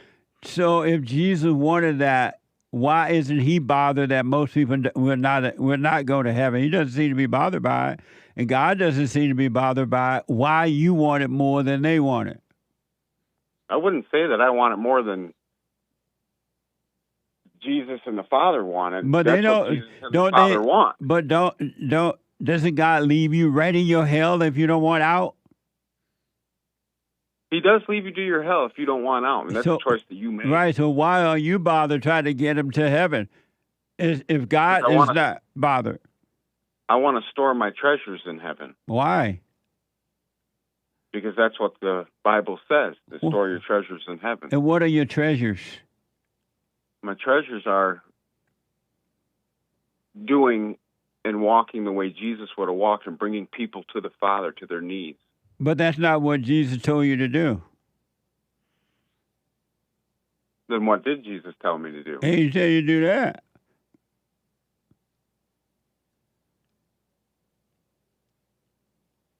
And he never called those that doing that treasures either. Why do you call that treasure? Anytime that you are doing any sort of ministerial work or so on and so forth, you're building up treasures in heaven. Where you get that from? From the Bible. No, that's not in the Bible. I thought it was. No, you thought that lit. So you got to go back to the Bible. You up here want to pray, and things are only getting worse while you pray. They're not, and so they're not getting, and they're not getting better at all. And the only thing you're getting is a good thrill for praying for the nation. No, I mean I truly believe that prayer works. Well, why don't you see it working? I do see it working in my own life. How? You want everybody to go to heaven. How's that prayer? Well, yeah, we should want everybody to go to heaven. Why? God doesn't care. Why should you? Matthew 6:19-21 says, "Do not store for yourselves treasures on earth, where moths and vermin destroy, where thieves break in and steal, but store up yourselves treasures in heaven, where moths and vermin do not destroy, where thieves do not break in and steal. For where your treasure is, there your heart will be also." And so that means what to you? That everything that I should do should be towards the glory of God. But how is want everybody to go to heaven is to want the glory of God? Because that's what God would want. No, he wouldn't. If he wanted, he would make it happen. He did, though, by offering. No, he said Messiah most people.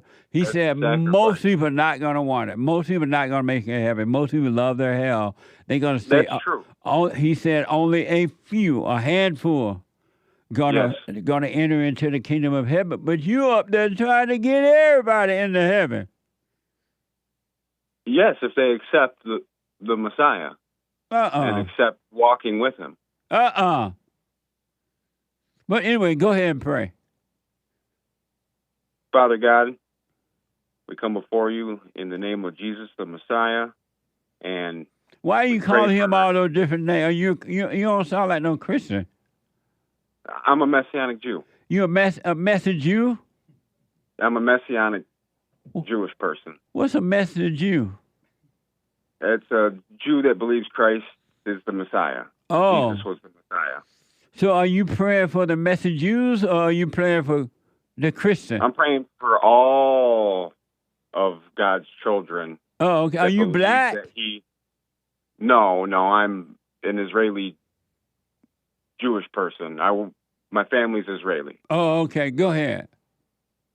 Father God, we come before you in the name of Jesus, the Messiah. We pray that you hold up our leaders and that they do the right things in this nation, and then we draw this nation forward. We pray for the good man Jesse here and his life, that you bless him abundantly and keep blessing him. We've been watching him for a long time, and we know that your blessing's over him. We pray for thanks that the assassination attempt on Trump didn't work, that your hand was in that. And we pray for all people in the United States and around the world that they come to know you, Father. In Jesus' name we pray, amen. Amen. Do you have anger? No, I don't have anger. You have no anger? No. You never get angry? Very seldomly. Do you ever get angry? Seldomly. Do you ever get angry? Yeah, seldomly. Do you ever get angry? Yeah, seldomly. Do you ever get angry? Not angry, but occasionally. Do you ever get angry? Yeah. And so how are you able to get angry, period, if you have no anger? How what? How are you able to get angry at all, period, if you have no anger? It wouldn't be like a deep anger. It would be more of an irritation that I get. Irritation is anger. Anger is anger, and anger is evil. How will you enter into the kingdom of heaven if you have the spirit of anger in you? Well, I pray for that. Like You we pray do for what? For all of our sins.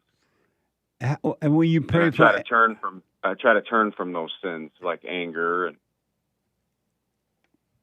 and why haven't you gone and forgiven so God can forgive you? I do. Have you forgiven your mother?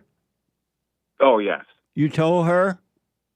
Oh, absolutely. You told your mother you forgive her? Yeah, absolutely. For the things that have happened, yes. And you told your father? Yes. Amazing. And my siblings. Well, forgive, man, so you can be free. And thank you for the prayer, all right? Yeah, thank you, Jesse. You're welcome, man. Amazing. 888-775-3773. Super chat. Super. Super chats. Greenwall gave a coffee, buymeacoffee.com/JLP Talk.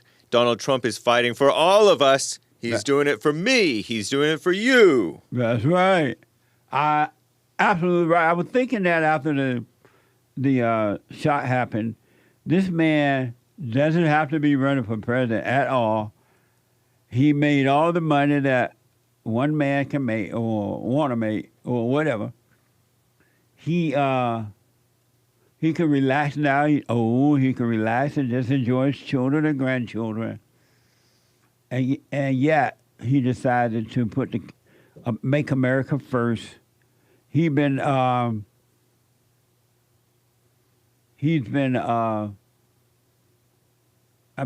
done in awful ways, and he has not given up. And we should be grateful.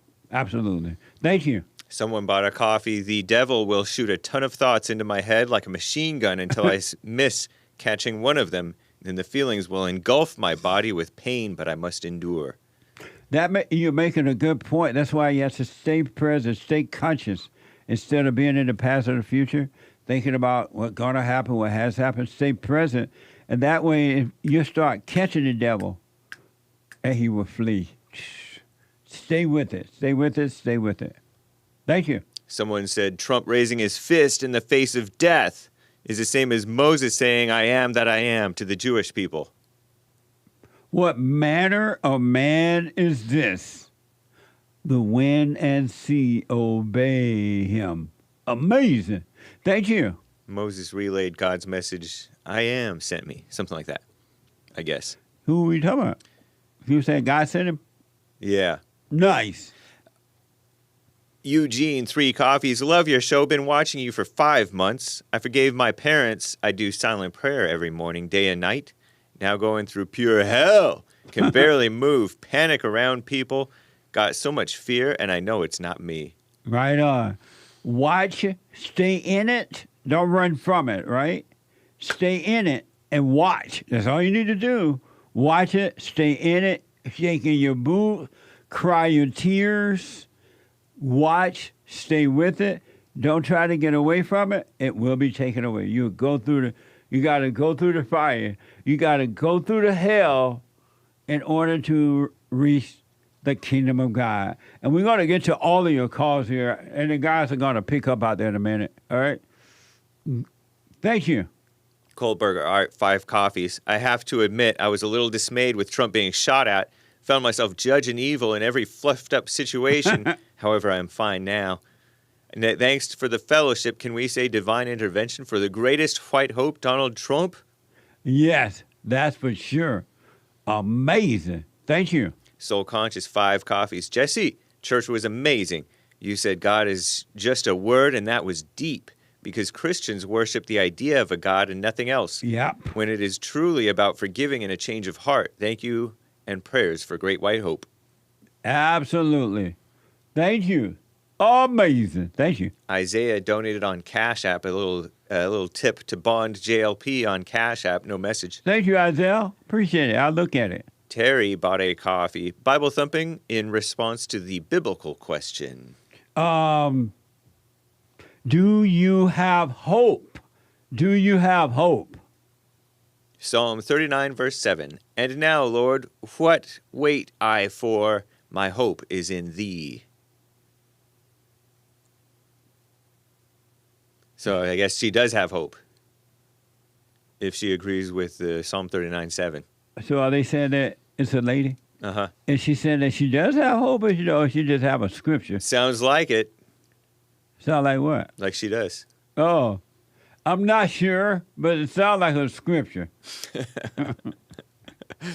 But I'll put my little 2 cents in on Sunday. Thank you. Nice verse. Don Negro's idea says, with a Rumble rant, they had to take him out before he picked his VP. They are in checkmate and so desperate that murder is on the table. Trump is God's choice, and woe to those who wish to do him harm. Woe unto the person who has anger. What? How come people think they had to take him out before he picked the VP? What difference would that have made? I don't know. I've heard that before. I hadn't heard that. Yeah, I heard people say that over the weekend. No, I think it was just the guy had the opportunity because he was in PA. And so the devil told him, there's a chance. I bet that guy wouldn't even think about no VP. VP. He was 20 years old. Yeah. Amazing. But thank you, Don. Yeah, thank you, Don. Sion bought 3 coffees. Jesse Love. They had to pick a weirdo kid who was picked on his entire life and hated to do the job. And the CIA, with those women, looked pathetic and slow. God was looking out for him. He's such a strong, manly man. Did Donald Trump grow up in the hood or something? He's an OG, laughing faces. Because it's not so wimpy, bougie, weak man, laughing faces. Well, in the good old days when boys were born, men were that way. They were like Donald Trump. They were not girly men. They didn't gossip. They were not afraid. They point the people back to the right way rather than joining forces against them. They helped the women to return to the Father. They were not the way they are today. So that's why Trump is that way. All the men, no, I'm sure you can find some weakness, but most men of all races were strong like that. Amazing. Thank you. Dawn, another Rumble rant, says, I was bullied and my dad told me to tell him, go to hell. I said, I can't do that. And then he said, tell him to drop dead. And I said, that's worse. Vengeance was God's and awful things happened to him. Amazing. God bless your daddy. He was smart. Thank you. Age of Inversion with a Rumble rant. Sorry, I can't help but be skeptical. Biden set up. Trump's case is falling apart. Assassination attempt. Now another case dismissed. Seems too perfect and scripted. Stars aligning for, quote unquote, hated Trump. Weird. Amazing. Thank you. I don't know, man. Stay out of your head. Yeah. Age of Inversion. Thank you, Zoe. Yeah, thank you, Age of Inversion. Prepham Paul says about the suspect, he was a registered Republican, quote unquote. I thought I heard that. Many leftists are told to register for the Republican primary to vote Trump out and get the RNC to pick someone else. Who Amazing. knows? Hold that for there. Okay. Thank you all. Thank you. I got to take a break. When I come back, your phone calls, all right? I'm going to go straight to the calls. I have a call on the hold from Ohio who said that they were at the rally when Trump got shot. I want to talk to that person. Somebody at the rally. I'll be back in a moment. The hate news, not the fake news coming up. The hate news, not the fake news. And I'll be back in a moment. Thank you for your support. Back in a moment. Hey, listen, before I ask my question, I want to thank you so much. The silent prayer, you know, I'm 50 years old. At home, we have a 16-year-old, 14-year-old, and a 10-year-old. And I got to tell you, introducing the silent prayer to my family, instead of just sitting down and saying the same old prayer over and over again before we eat our meal, to just be silent, bringing all thoughts into captivity. Brother, that has been such a huge, huge blessing in our lives. I just want to encourage anyone to try that out. It's amazing to look around after we've done our silent prayer before we eat, to see the excitement in my kids' faces, like, oh yeah, Dad, I had a bunch today. Or the other one will be like, yeah, you know, I had a couple things that I've been thinking about. It really takes root, Jesse, and so I want to thank you so much. And ever since then, it's been absolutely amazing. So thank you so much. You're welcome, Tony. Stay with it, stay with it, stay with it. You're going to know God and His love. It's going to be amazing, man. A whole lot of mess going on in the world. I will review that attempted assassination, the aftermath security concern against our greatest president. And rest in peace to Beverly Hills 90210 actress Shannon Doherty. She died at the tender age of 53. I think she had cancer or something. And also that soft fitness guy, Richard Simmons with the curly hair, he died too, the so-called fitness guru, even though he didn't ever look that fit. But he was like the healthiest man. And then also some sexpert, Dr. Ruth Westheimer, probably not a Christian. She also died. 3 people died, in addition to the people who died at the Trump rally, or 1 person, 2 people. Postage stamps costs are going up for the second time in this year. That's wild. That is out of control. Small businesses are struggling. And according to Commie Nonsense Network, gun violence propaganda, there's no such thing. There's been 300 mass shootings, so-called, and fairly recently, over the weekend, I guess, a nightclub in Birmingham, Alabama. Was it a black who perpetrated this mass shooting on other blacks? That would be my guess, but I don't know. We'll have to look into it, maybe catch the Hake report after the Jesse Lee Peterson show. Going to be an interesting time. No training wheels for Hake. After that, Joel Friday TV, and then, of course, American Anchor Baby. The network is live today. But according to the far-left female-run outlet, the Skim, officials are supposedly trying to answer, what may have led a 20-year-old Pennsylvania man to try to kill our greatest president at a campaign rally in Butler, PA, over the weekend. The gun male, not a man, who was killed by the Secret Service, hit and bloodied Trump's ear, if you believe it, which I do, killed a 50-year-old retired fire chief. He was a fireman, that guy who died at the Trump rally, and critically injured 2 other male attendees. Apparently there was no female who was severely hurt anyway. One guy who was a congressman said his nephew's neck was grazed. Don't know if that's true or not. But authorities said the gun male, not a gun man, used an AR-15 style rifle. His father had purchased it. Found explosive devices or materials or something like that, bomb-making materials in the shooter's car. The FBI investigating the attack as an attempted assassination and an act of domestic terrorism, so they're investigating it as, said that they haven't found any evidence the gun male struggled with his mental health, and they believe that he acted alone, not any more than anybody else, they say. As authorities search for a motive, Trump and the President Biden, so-called, are calling for unity. Trump is truly calling for unity. Biden is phony about it, of course, as always. When the country is divided over the 2024 election, they're divided over everything. In a statement on Truth Social, our greatest president told Americans to remain resilient in our faith and defiant in the face of wickedness. Nice, huh? Speaking from the Oval Office last night, the black on the inside White House, Biden condemned political violence.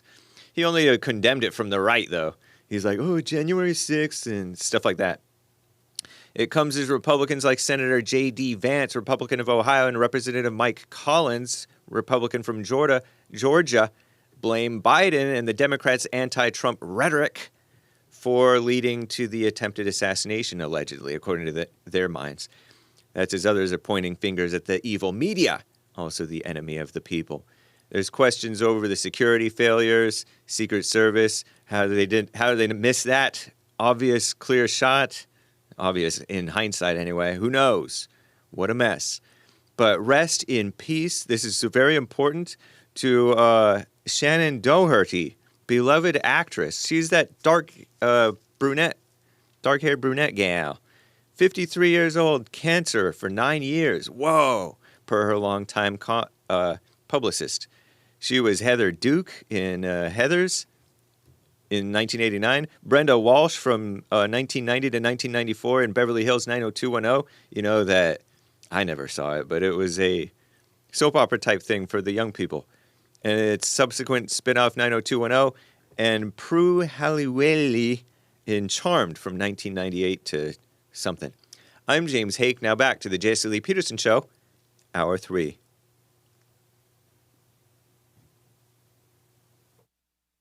It's White History Month. I'm gonna celebrate with my friends. It's what history month. So be sure to tell everyone there will always be different months to celebrate. This month's gonna be White History.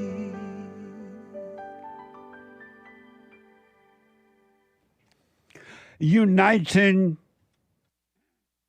the races with truth instead of dividing them with lies. We're also rebuilding the family by rebuilding the man. I'm Jesse Lee Peterson. Welcome to this third hour of the show already. What the?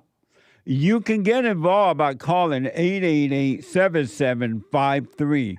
773 888-77-JESSE.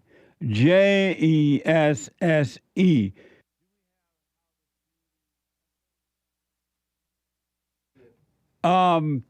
We have every way that you can watch and support the show listed on jesseleepeterson.com/show.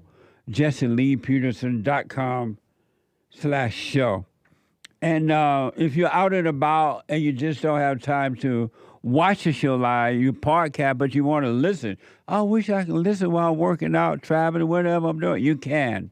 Call the listen line on TalkStream Live on your iPhone or iPad at 605-615-4131. 605-615-4131. And to donate and have your comments read out loud, go to buymeacoffee.com/JLP Talk, buymeacoffee.com/JLP Talk, or Bond JLP Cash App. Bond JLP Cash App. It's the last hour of the show today. And every Monday, it's Monday, and we take all calls, but every Monday is Female Monday.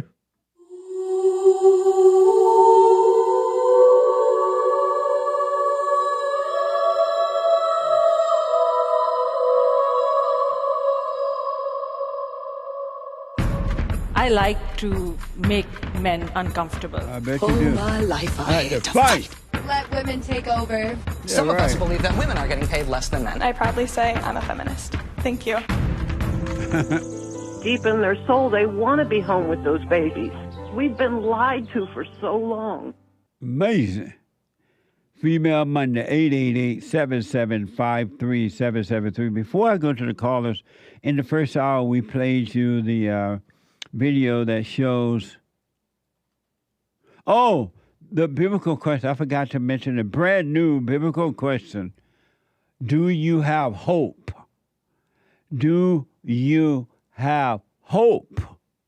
And we mentioned it last week, biblical question. If you didn't watch the fellowship yesterday or you were not there, you can podcast. It was an amazing fellowship. You can podcast at rebuildingtheman.com/church. rebuildingtheman.com/church. All right.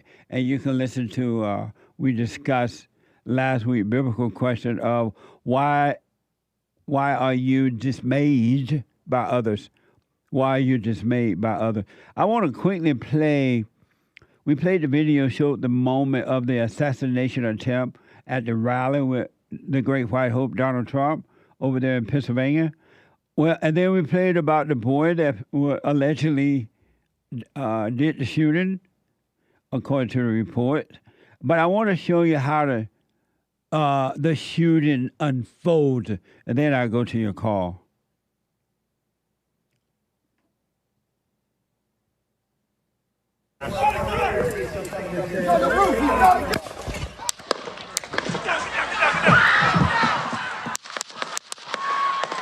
Gunfire erupted at a campaign rally for former President Donald Trump in Butler, Pennsylvania, Saturday. Trump said a bullet struck him in the ear. Here's how the attack unfolded. President Trump was speaking from a stage located here, with Secret Service snipers in position on the roof of a building behind the stage. The suspected gunman was on the roof of another building less than 450 feet away from where Trump was speaking, with a clear line of sight. And look what happened to our country. Moments before the shooting, we can hear nearby spectators saying they see someone with a gun. He's going down! At the same time, while Trump speaks, the Secret Service snipers can be seen facing the gunman's direction. We see the agent on the roof pick his head up just before shots ring out at 6:15. Secret Service agents rush to pull Trump to the ground.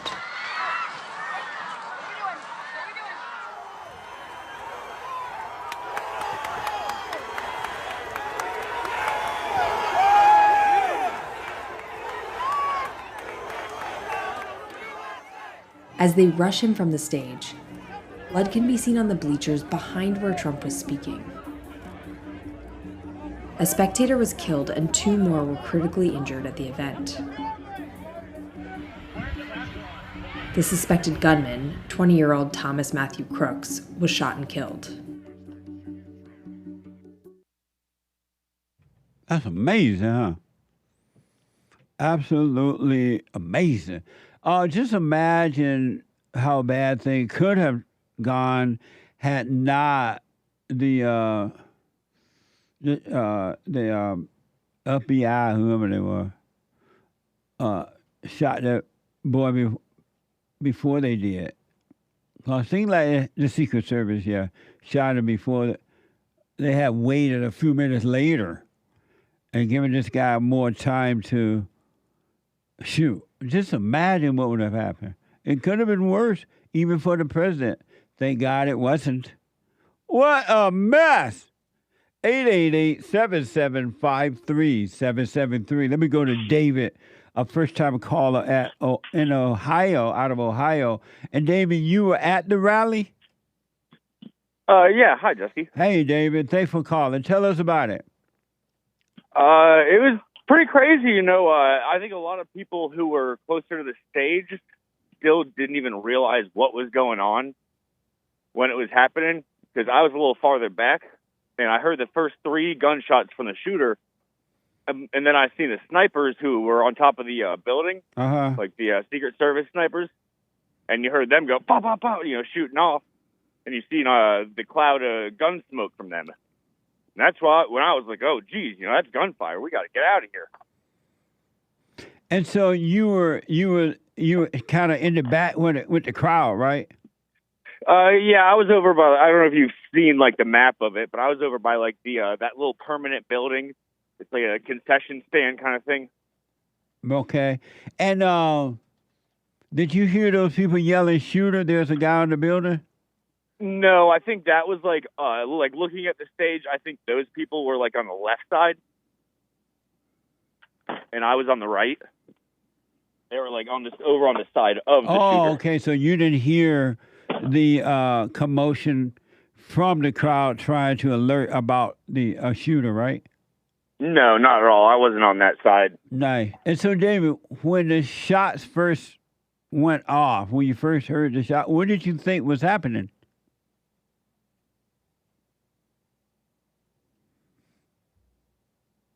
David? Yeah, hold on. Give me a second. I got this. All right, can you hear me? Yeah.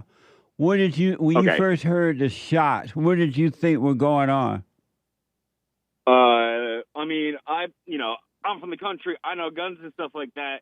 I know what a gunshot sounds like. When I heard the first 3, at first I was like, what the heck? Did one of the monitors or something explode? Yeah. Oh.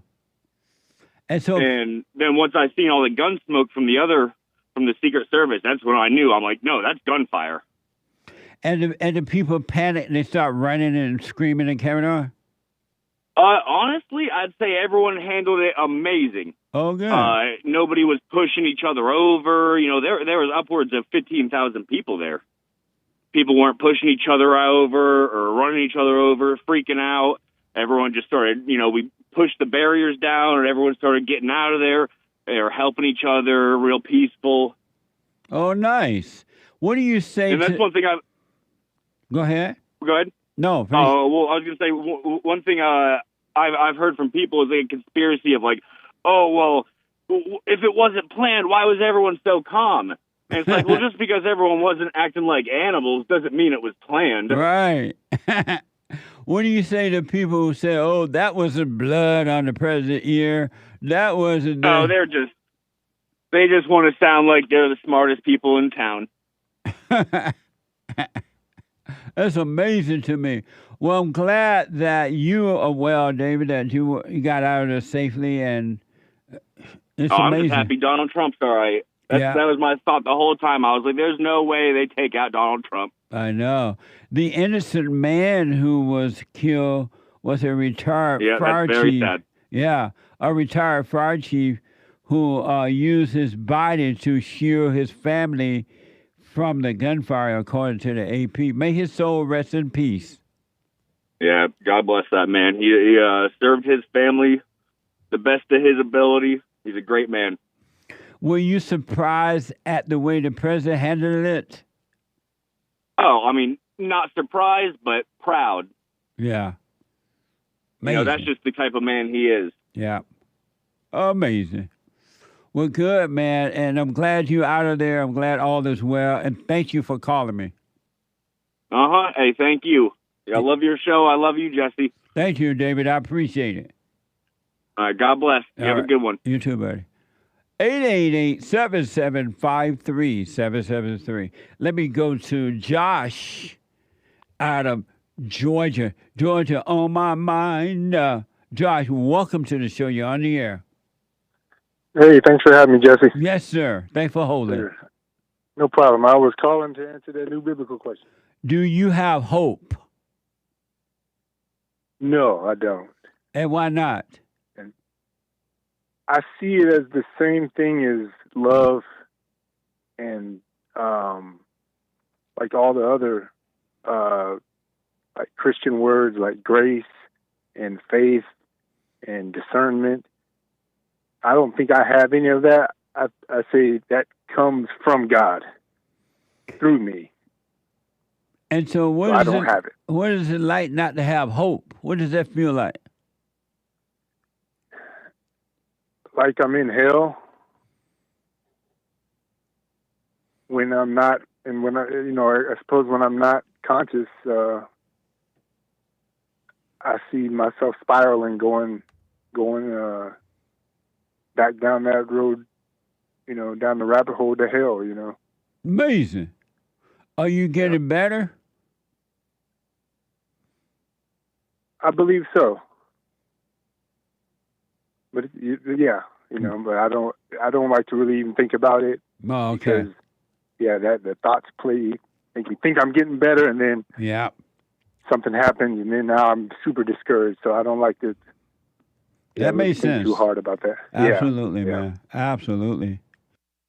Yeah. Well, thank you, Josh. I appreciate your input on the biblical question. I'll put my little 2 cents on Sunday. Thank you. Sounds good. Thank you, man. All right, buddy. 888-7753-773. Let me go to Don out of Ohio. Don, welcome to the show. Thank you for holding you on the air. Hey, Jesse Lee. Hey, Don. It's Don Michelle. I'm 50 years old. I'm in Cincinnati, Ohio. Are you a first-time caller?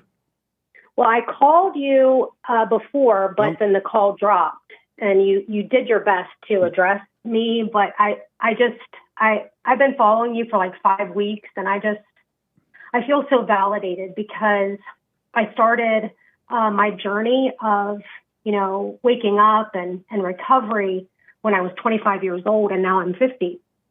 So I have overcome so much.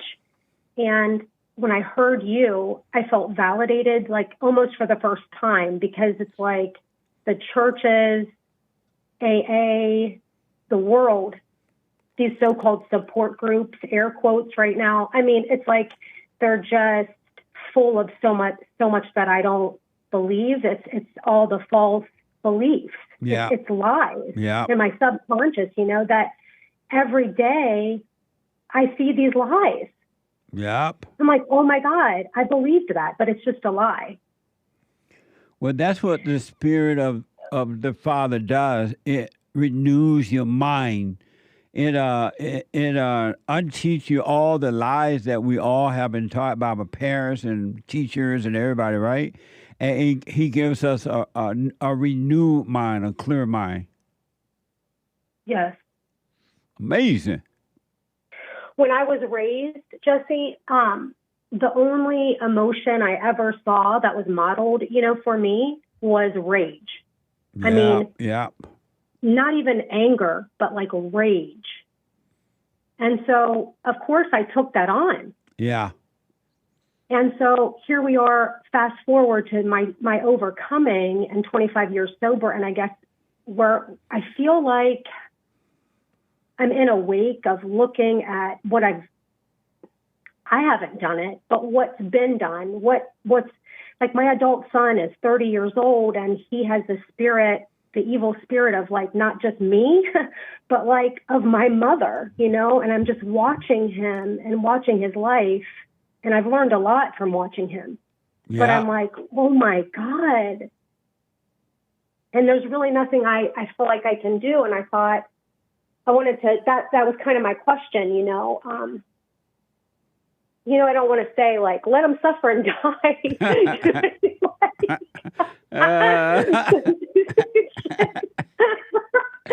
But, it's like, but I've told him, but it's like, who would have thought that a woman would have gotten to this place at 50 years old to go, wow, my son needs to forgive me for what I've done to him so he can be free. Yes, absolutely. And I know that's the solution. And you told him, you say? Well, he I don't think that he wants that. And he can't seem to hear because he's so like unconscious. He's on like all those meds they put you on when you go in the hospital. They give you like tons of medications and he's just sort of like a walking dead zombie. Yeah. And how old is he? 30. And you say you told him he needs to forgive you so he could be free? Yeah, I told him, well, when I got sober, he was only 5 years old. And we would say, this sounds silly, I know, but we would talk about like a living amends, like kind of making an amends. But I don't think I knew anything about really forgiveness. I certainly wasn't free. Right. And then now that he's older, I don't think I've really said that to him. Why not? Because, well, he's sort of like unconscious. But everyone you say that to is unconscious. You're not going to have to say it. Okay. You're not going to have to say it to a conscious person.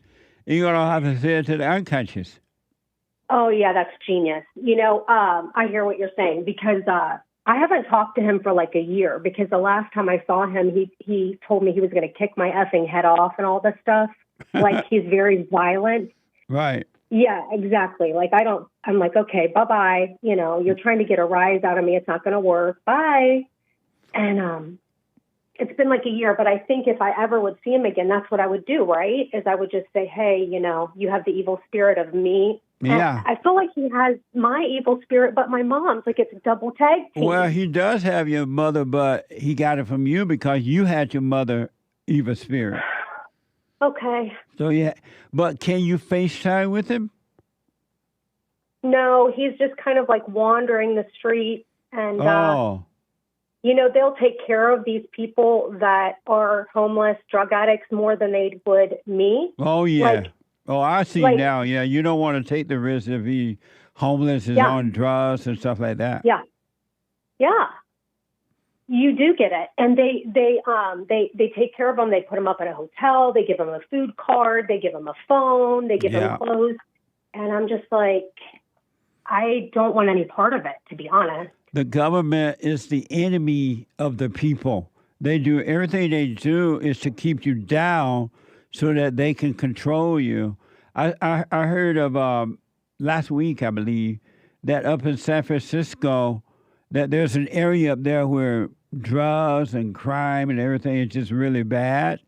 And so what the government has done in San Francisco, instead of locking up the criminals, they passed a bill where the businesses have to shut down at a certain time. They put a curfew on the businesses, but not on the people. on the drug addicts and the people who are breaking in, and they don't want to prevent the police, so they put a curfew on the businesses. And the businesses are like, what are you putting a curfew on us for? Why not do something about these people on the streets? But they don't want to do anything. They don't care. Yeah, it's totally whacked. And I think that my son is starting to understand he's beyond human aid, you know, all that like outward searching in the world for like things to fix us. And I did that for so long. Yeah. And then by the time he was 11, he started using drugs himself, you know, and he started to see a change in me, but he was already on this like path of destruction, I guess. Yeah. There's nothing I could really do. I just keep taking care of myself. Well, you're right. You can't, but if you do get a chance to talk to him, let him know he needs to forgive, that you were wrong. You didn't know at the time, but you were wrong by turning him away from his father and impose your will on him. Okay. Have you forgiven your mother? I did. Oh, okay. I wanted to ask you about that too, because, okay, when I got sober, remember that I was saying the amends. So AA was about like making me feel guilty as if like I was sick and I was insane and all this and like progress and you're never going to get better and all this bull crap. Oh God, it took me forever to get over that. So, I made an amends to my abuser, my mother. She's an abuser, and I made amends to her. Yeah. It's insane. Yeah. And then later, when I was about 42 years old, so about 8, maybe almost 9 years ago, I went face to face, and it was like you always talk about, feeling so scared, and looking in those demonic eyes was like a nightmare. Yes. And I said, Mom, I forgive you for everything that you've done. And she said, what the hell do I need forgiveness for? I mean, she was like going crazy. Yeah. She went nuts. And I was like, bye. And I just walked away free, you know? Nice. And you've given me a lot of healing with my dad, because I always couldn't understand. He died, and I hardly got to see him, and I couldn't understand why he left me with her. But you've helped me see that the truth is my dad was really strong, because I remember him coming to get me and I would be in my pajamas and not ready for him. And he was like, I don't want to drive an hour to like hang out with Nancy, the mom. Like, I want my daughter. Like, what the hell? Yeah. And he didn't fight. He just left. Yeah, and that's what you encourage people to do. Yeah, fathers don't leave their children. They leave the mother of the children, because they can't handle her. And she lies to the children to make them think that their father left them. And it's just not true. Fathers love their children. You know how it talks about like the father's heart will be turned to their children? Yes. And the children. I kind of think about that as like with my 30-year-old son, like him and his father, because I know my son yearns for his father so much. Absolutely. Yeah. Every human being, it doesn't matter the color, how much money, male or female, every human being, not one, every human being is yearning for their father. They want that void that they have, that little emptiness, like something is wrong. But Satan tells them they need a family, they need a wife, they need a husband, they need children, they need money, they need this. It's not it. They need a return to the Father. All human beings are yearning for the Father because they've been turned away from the Father by their mothers. And the mothers don't realize, some of them don't realize, most of them do, but they don't realize that they are evil. And that evil is turning the children away from the fathers. Thank you for always doing this for 29 years and just speaking this. And I feel like God led me right to you when I was ready to totally see the Absolutely. truth. Absolutely. And this journey, this part of my journey, it's like, oh my God, I can't even watch movies now. I'm like, that's an evil woman. She is the spirit of the devil. This is a spiritual warfare. This isn't even real. I can't even watch movies anymore. I understand. Are you doing the silent prayer? Oh my God! I thought you were going to ask me that. I was like, oh shit. Well, I did try it, but I was on a walk today, and I was thinking like, if Jesus and Paul and Peter were with me, I would resist what they told me. You know what I'm saying? Like, I think somewhere inside of me, I know what's best or something. Like, No, so you I listen haven't to done the it. devil. You still worship the devil. Anyone who Yeah. listens to their imaginations is Yeah. worshiping evil. God, Satan is their God. You still listen to the devil, Don. After all this time. Yeah. You still love hell. Oh my God. That's why you won't do the silent prayer. You don't want to listen to God. You want to listen to Satan.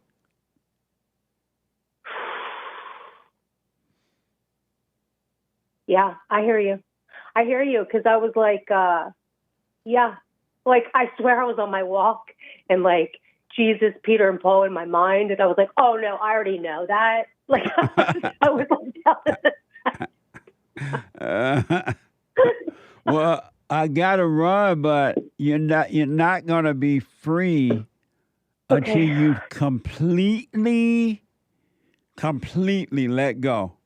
There is no one, nothing, nobody, no how can help you but the Spirit of truth, which is the nature of God. There's no other way around it. Only the light can fight the darkness, and anyone who listens to the imagination, listens to thoughts, they're loving the darkness and they hate the light. Anyone that listens to the light, they love the light and hate the darkness. But anyone that listens to the thoughts, they love the darkness. They worship hell. They love evil. And that's why they won't listen to the light, because they love evil. thank you, Jesse.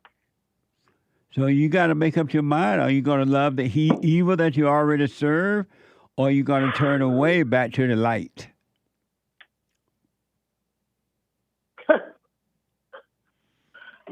I know I got to make up my mind on that one. I do the silent prayer. I'm sitting there for like 4 minutes. I'm like, that's enough.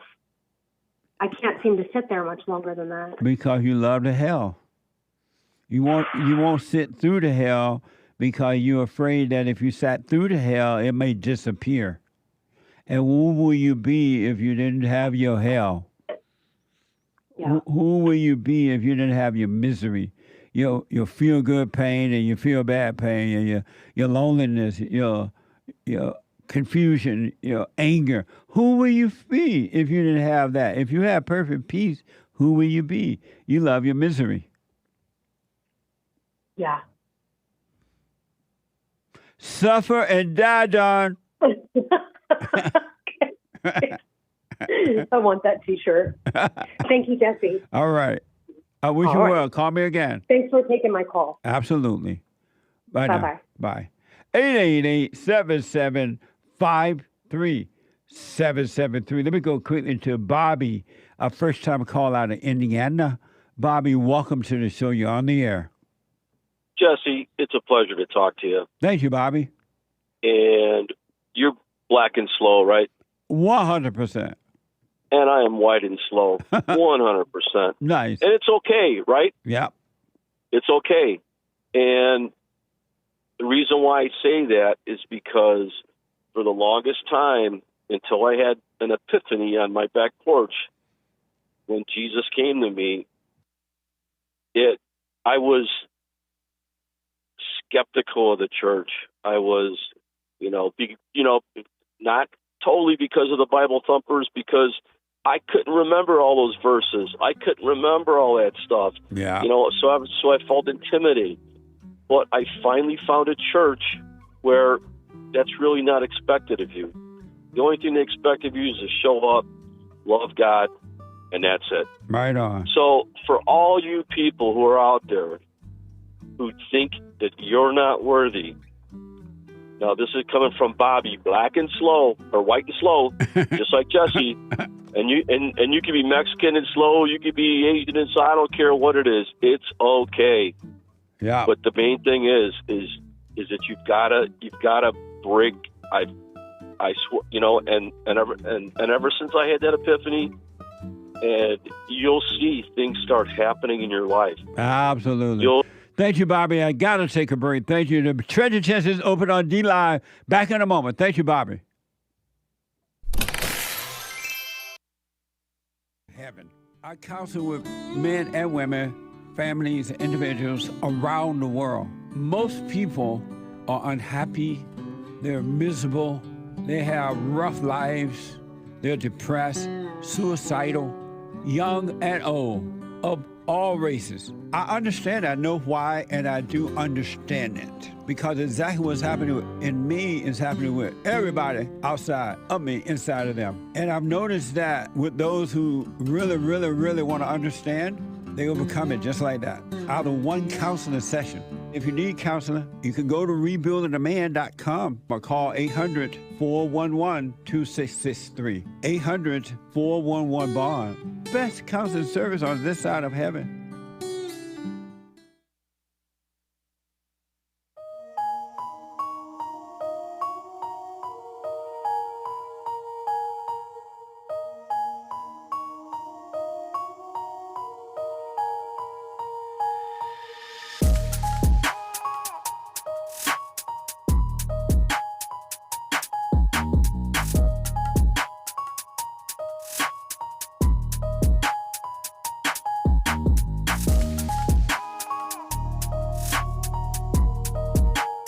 Okay, welcome back.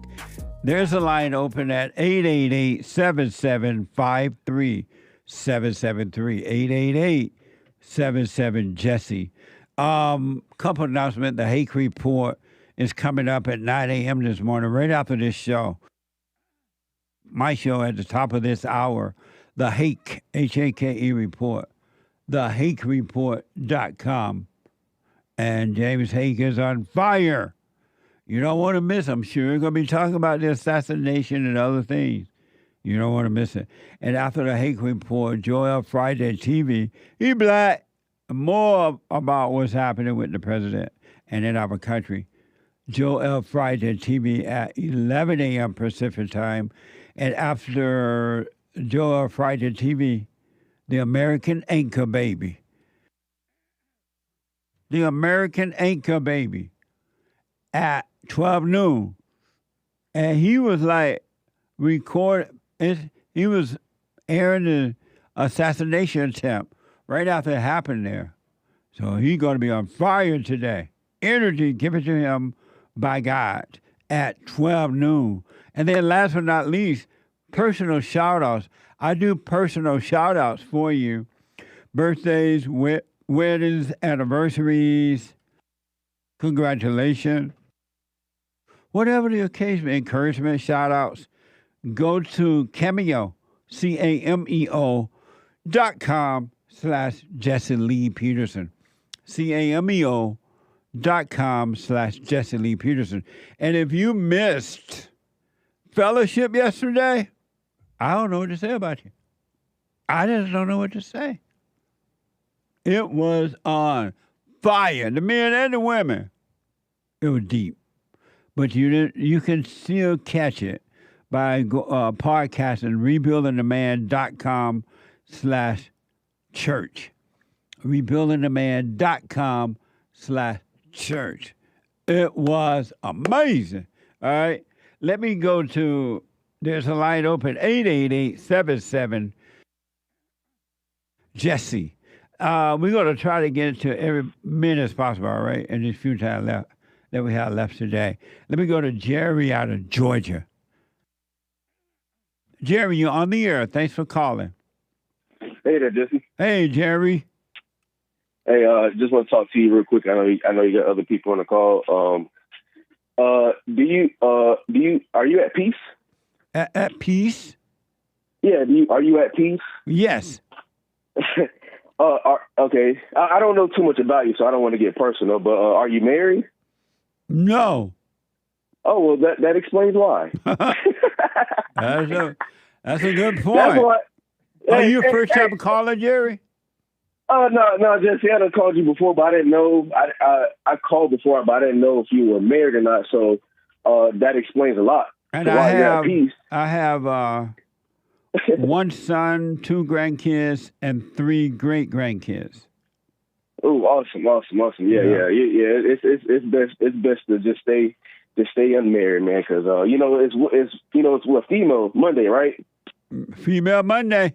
Yeah. So I mean, it makes a lot of sense. Yeah. That could be another reason why you're at peace. It's just crazy. No, I'm that at it was peace just, because I don't have anger. Anyone that overcome anger, which is evil, God changes your heart from anger to love, which is His nature. No married or not being married or having children or not having children or money, friends or anything can cause you to have peace unless you forgive and return to the Father. That's what causes peace. Right. I just wanted to speak on the comment of the Donald Trump situation, or the one of the guys saying that it was fake. Oh, yeah, someone called in saying that. Well, yeah. Well, to be honest with you, Jesse, I'm not like a conspiracy theory or nothing like that. But me personally, I will hope it be fake, because that changed the game now that Donald Trump got shot at. So now that's basically saying that there's people that are after him, and that could cause a war, because people really do love Trump. You know what I'm saying? So I'm hoping that it's fake, because now there's people after him. Now, in my opinion, I'm just going based on what I've seen on the screen. To me personally, what I'm not understanding, I'm not into politics, and maybe your experts can have an answer to it, but we're talking about Donald Trump here. This isn't a regular person. This isn't a regular guy. So, being the fact that he got shot at, what I'm not understanding is, why didn't the I don't know, what do you call them, the guards, the security guards, or what do you call them? The CIA people. CIA people. What do you call them today? Secret Service. Yeah, Secret Service. So what I'm not understanding is, if he got, I'm not saying he didn't get shot at or he did. I'm not saying that. But what I'm saying is, him being shot at, it shouldn't have been no hesitation, no caution, and no stopping. They should have ran to him, tackled Trump, grabbed him, got him out the stage, and that should have been it. But instead, they got up on the stage. They sat there and let him sit there and put his fist up in the middle of blood leaking from his ear, and let him say whatever he had to say, and then get him off the stage. To me, either one, maybe it was staged, or two, them dudes just don't know how to do their job. I'm not saying it's fake. I'm just saying those guys, it shouldn't have been no stopping at all. Well, they should have got Donald Trump. That happened after they announced that the shooter was down. Did you hear about now as Trump was coming up, they would say shooter down, and so they knew that it was fine to allow that to happen because the shooter was dead. Okay, well that makes a little bit more sense, but I just feel like it being the president, regardless if the shooter was down, because now if one shooter pops off, then that can mean there's a possible chance for more other shooters. In that situation, you don't really know what possibly could happen. So we ain't trying to find out if the shooter's down or not. You the president, so we're gonna go ahead and get you up out of here, point blank, period, because he's the president. That is my opinion. I don't want to wait and see if there's more shooters, but I don't know. I'm not in the politics. I'm not a CIA Secret Service, so I'm not trained to know what is right and what's wrong. I'm just going based off of what I'm seeing. You know what I'm saying? I had a friend of mine who texted me after all that happened, and he said somewhat what you're saying, that it was something wrong in the response time from the CIA agents, and that they didn't seem to be really on it in the way that they should have been. Right. Yeah, so, that's my personal opinion. I'm not going to say it's fake or not. Right. But they should have did a better job of making sure that he just got off the stage. And my last comment, people say it's fake. Oh, go ahead. No, go ahead. Finish your point. I'll ask you a question. Go ahead. I was just saying real quick, because at first I did seem that it was kind of weird that none of the people in the back were kind of in an uproar about the shooting. But then I had to remember that, I'm black. So in my mindset as a black man, I'm thinking like, if it was nothing but black people there, like they would have been scattering like roaches. The first gunshot, it wouldn't have been no questioning, no nothing. It would have been just straight, everybody just running. So I guess in my black man mindset, I'm like, why aren't these people running away when they hear gunshots? But I mean, I'm just being real. I mean, But they just handle it very. white people are not used to going to events and somebody shoot. Black people are expecting it to happen, so they're ready. Yeah. Black people would. I mean, that's no lie. Like they would have scattered around. People would have been pushing and shoving and all type of stuff. They were a little too civilized for me. Like they did it perfectly. They handled it well. Yeah. It was as if the president didn't get shot at all. But at the end of, I mean, that's just my personal opinion. I'm not saying that he didn't get shot or not, but they should have did a better job of just making sure he got up out of there, not him putting his fist up and I don't know. It was just weird. It was just weird. But he didn't tell them that he was going to put his fist up. He did that. What did you think about the fact they had two female CIA agents? And someone mentioned this yesterday in fellowship, and I thought about it later. What did you think about the fact they had two female CIA agents who were not tall enough to even cover the president? So I didn't know that, but remember when they picked him up there at the stand, and he was holding his fist up?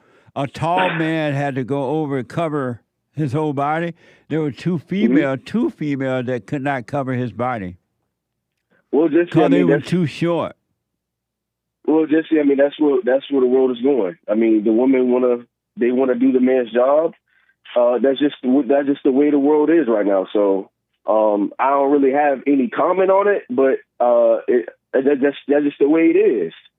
You feel what I'm saying? And should they have female CIA agents? No. Would you want a female CIA agent covering you? Nope, not at all. Oh, well, there you go. Oh, one last comment, and I'm going to go. I know people, but the guy that was off topic, but the guy that kept calling you, he was like praying on the phone. Yeah. I mean, I don't understand that. Like he's like a Bible thumper or whatever, but he does know like you're not supposed to pray outwardly like that, right?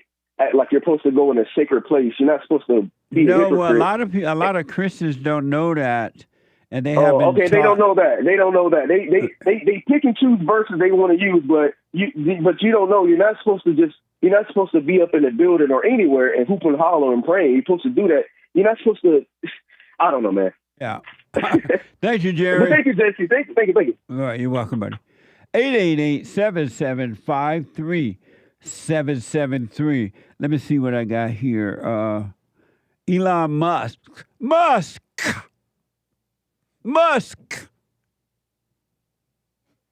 on X has been saying the head of Secret Service should resign. The head of Secret Service should resign. He said it's either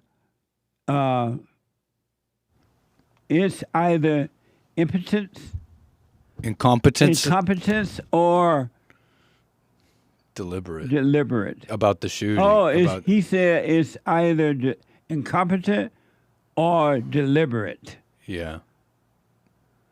About the Secret Service allowing this happening. Oh. That it's either they're competent or they on purpose. Yeah, another friend of mine, he's real concerned about that too. He just thinks something's up with that. But, and I was asking, I think I asked this morning, so the government controls the CIA agents, and they don't like Trump that much, do they? Am I right? Are they not supposed to be liking Trump that much? Who? The Secret CIA Service? people. Well, the CIA, the FBI, they tend to be liberals, and they tend to be for the establishment, which is against Trump, yes. And so if they don't like Trump, how are they going to protect him? Some of them are professional, and they'll protect him anyway. So maybe, you said what? Some of them are professional, and they do their job regardless. Oh. And they do a good job. Some of them, but like the whites. Can't Trump hire his own CIA? No. He can hire his own security maybe and have them, but they have to coordinate with the FBI. I mean, with the Secret Service. I noticed that when Joe Biden was talking about violence and we can't have that now, he just talked about, he pretended violence was against the Democrats. I know. He didn't talk about the violence against the Republicans. Right, which has been way worse. Yeah. And how they've been saying all this stuff. Independent UK, Trump's classified document case has been dismissed. Really? Yep. Right on. Judge Eileen Cannon said that Jack Smith's appointment was unconstitutional. Wow. What manner of man is this? The wind and sea obey him. Yep. Amazing. Nice. Congratulations. Indeed. Another one bites the dust. Right on.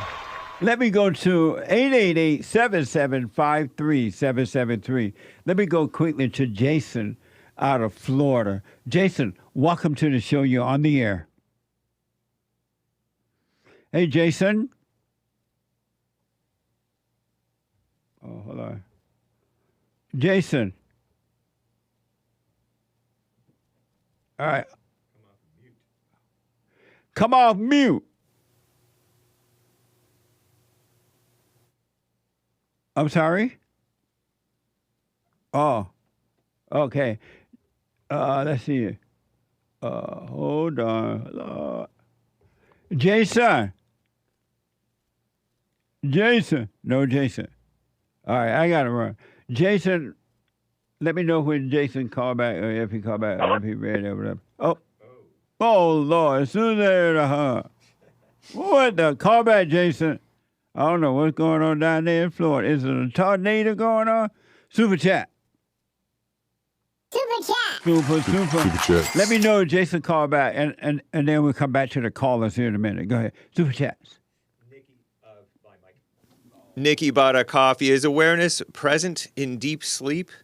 Last night, I fell into a deep sleep. Everything was blank, and I couldn't see myself either. It was like I was asleep to the world, but awake to myself. What the?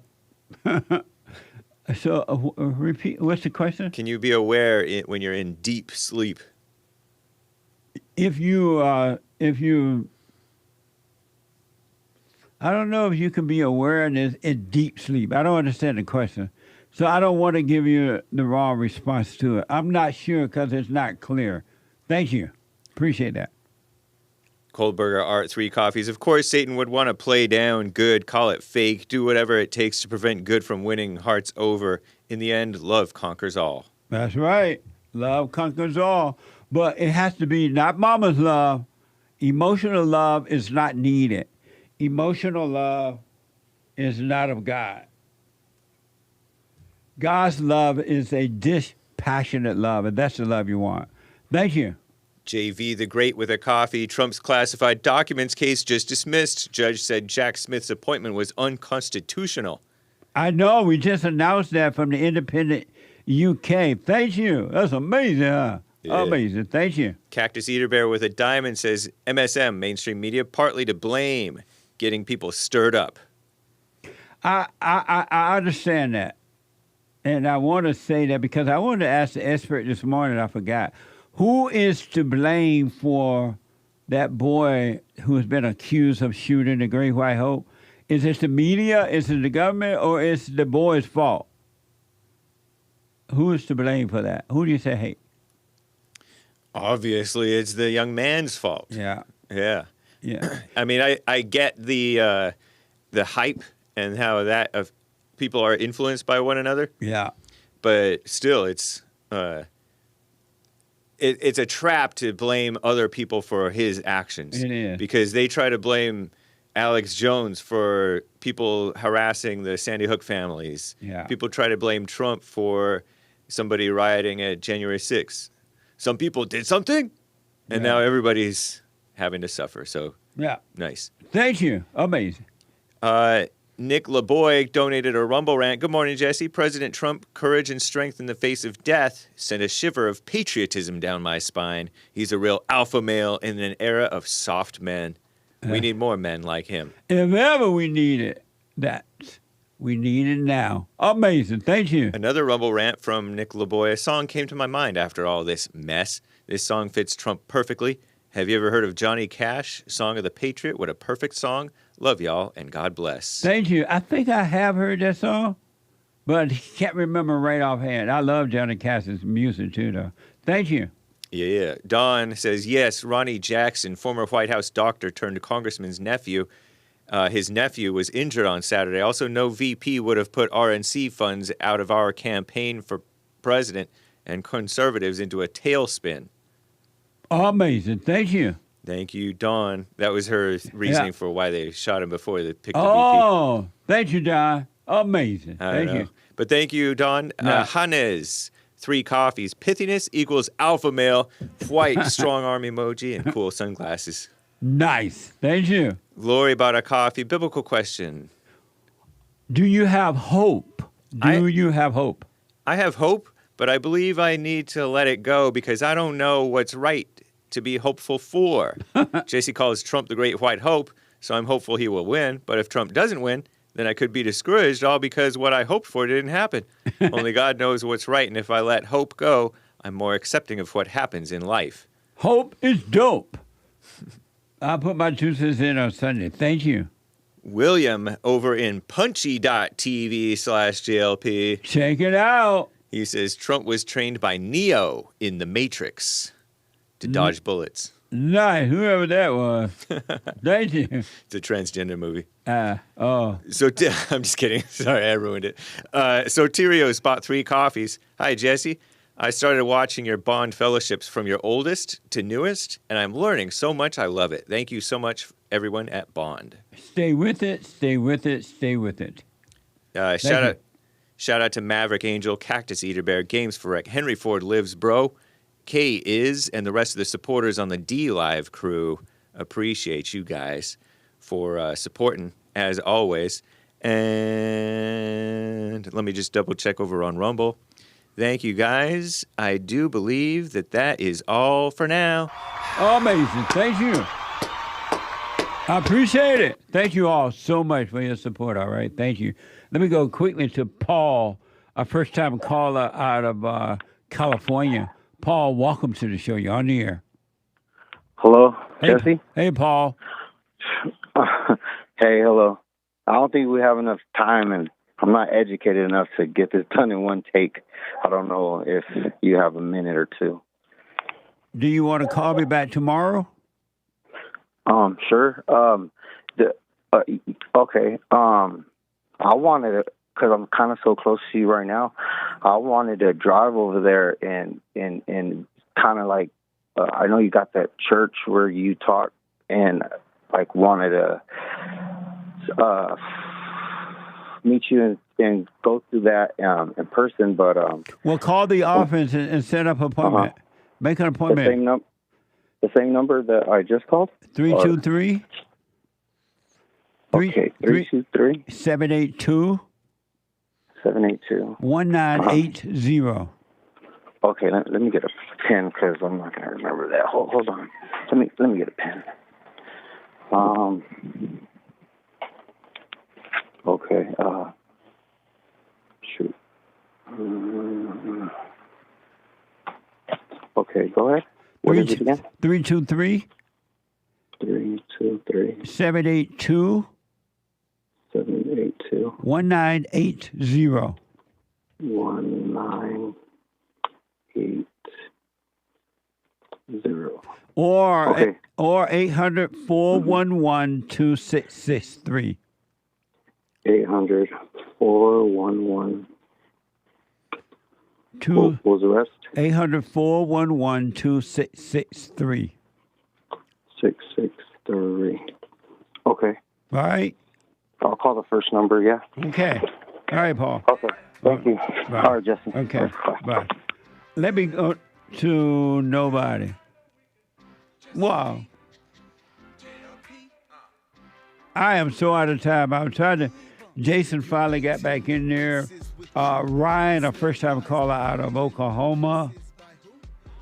Trump injury from podium. Shrapnel. Angelo, a first-time caller from... That's not true because Trump grabbed his ear before the podium kind of stumbled there. Yeah, I heard about that. Amazing. I am so out of time. The Hake Report is coming up now. The Hake Report. After the Hake Report at 11 a.m., Joel Friday TV. Joel Friday, and then after Joel Friday, the American Anchor Baby. The American Anchor Baby at 12 noon. Also, folks, get on the straight and narrow path if you want. If not, stay in your hell, right? But get on the straight and narrow path. Go and forgive your mother. Your mothers. Most people don't think you're not going to be free until you forgive your mother. And every human being has to forgive their mother if they want to return to the Father. And forgive your father. God will forgive you and make you free, all right? Also, do the silent prayer. rebuildingtheman.com/prayer. rebuildingtheman.com/prayer. And I'm out of time. I'll be back tomorrow's Country and Western Tuesday. And to those callers that I'm not able to get to, I'll be here tomorrow if the Lord is willing. And the creek don't rise. Call me tomorrow, all right? Have a good day, and thank you all, Super Chats and others, for your support. I absolutely appreciate it. We got a lot of work to do. Check out Punchy, Punchie.tv. Punchy.tv. Our own thing, network. On our own platform. Watch the network on our own platform, Punchy, Punchie.tv. I'll be back tomorrow. Have a good day, folks. Thank you for amazing calls today. I appreciate it. Boy, you better stand up and up. Put your hand up and hut. Because if you don't, then we lose, and then we got to hear the fake news. Whoa.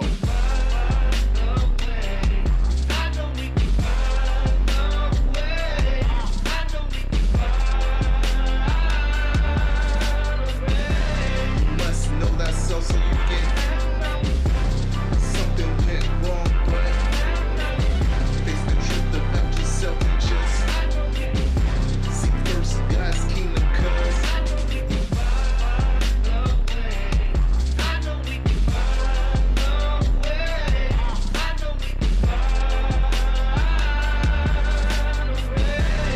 must know thyself so you get something went wrong, but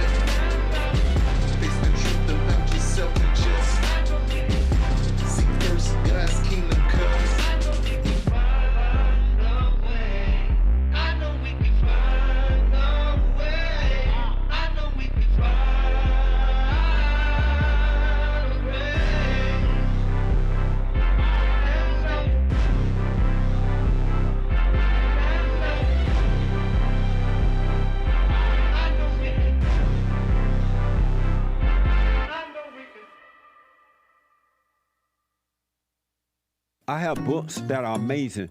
I highly recommend you get them. 7 Guaranteed Steps to Spiritual, Family, and Financial Success Guide. Even if you're not starting a business, but you have a job, or you're on welfare, it can help you if you do. Be doers of the word, all right? From rage to responsibility. From rage. That's what I write about in the first chapter, especially how I overcame. Scam. How the black leadership exploits black Americans. They are using them, and blacks are too willing to be used. And then my last book, The Antidote, Healing America from the Poison of Hate, Blame, and Victimhood. They are all amazing books, and they are helpful. Go to rebuildingtheman.com if you want an autographed copy, or call 800-411-2663. So, here's what I recommend. I invite you to download my silent prayer, and I want you to start doing it. You just download it, get the points of how to do it, and then after a while, you just do it on your own. It's going to point you in the right direction that your life will be returned to you from God. He will give you your life back, because anyone and all people who has anger, they're not themselves. You are the person that you are angry at. That's why it's so important to get to know yourself so that you can see who you're angry at. And if you're doing the hooping and hollering prayers and things like that, some people get up, oh, praise the Lord, hoop and holler, bless my mama, bless my daddy. Continue to do it. Do both. You will see if you want to stay with the hooping and hollering or do you want to be still and know God. So my gift to you, no charge, at rebuildingtheman.com/church.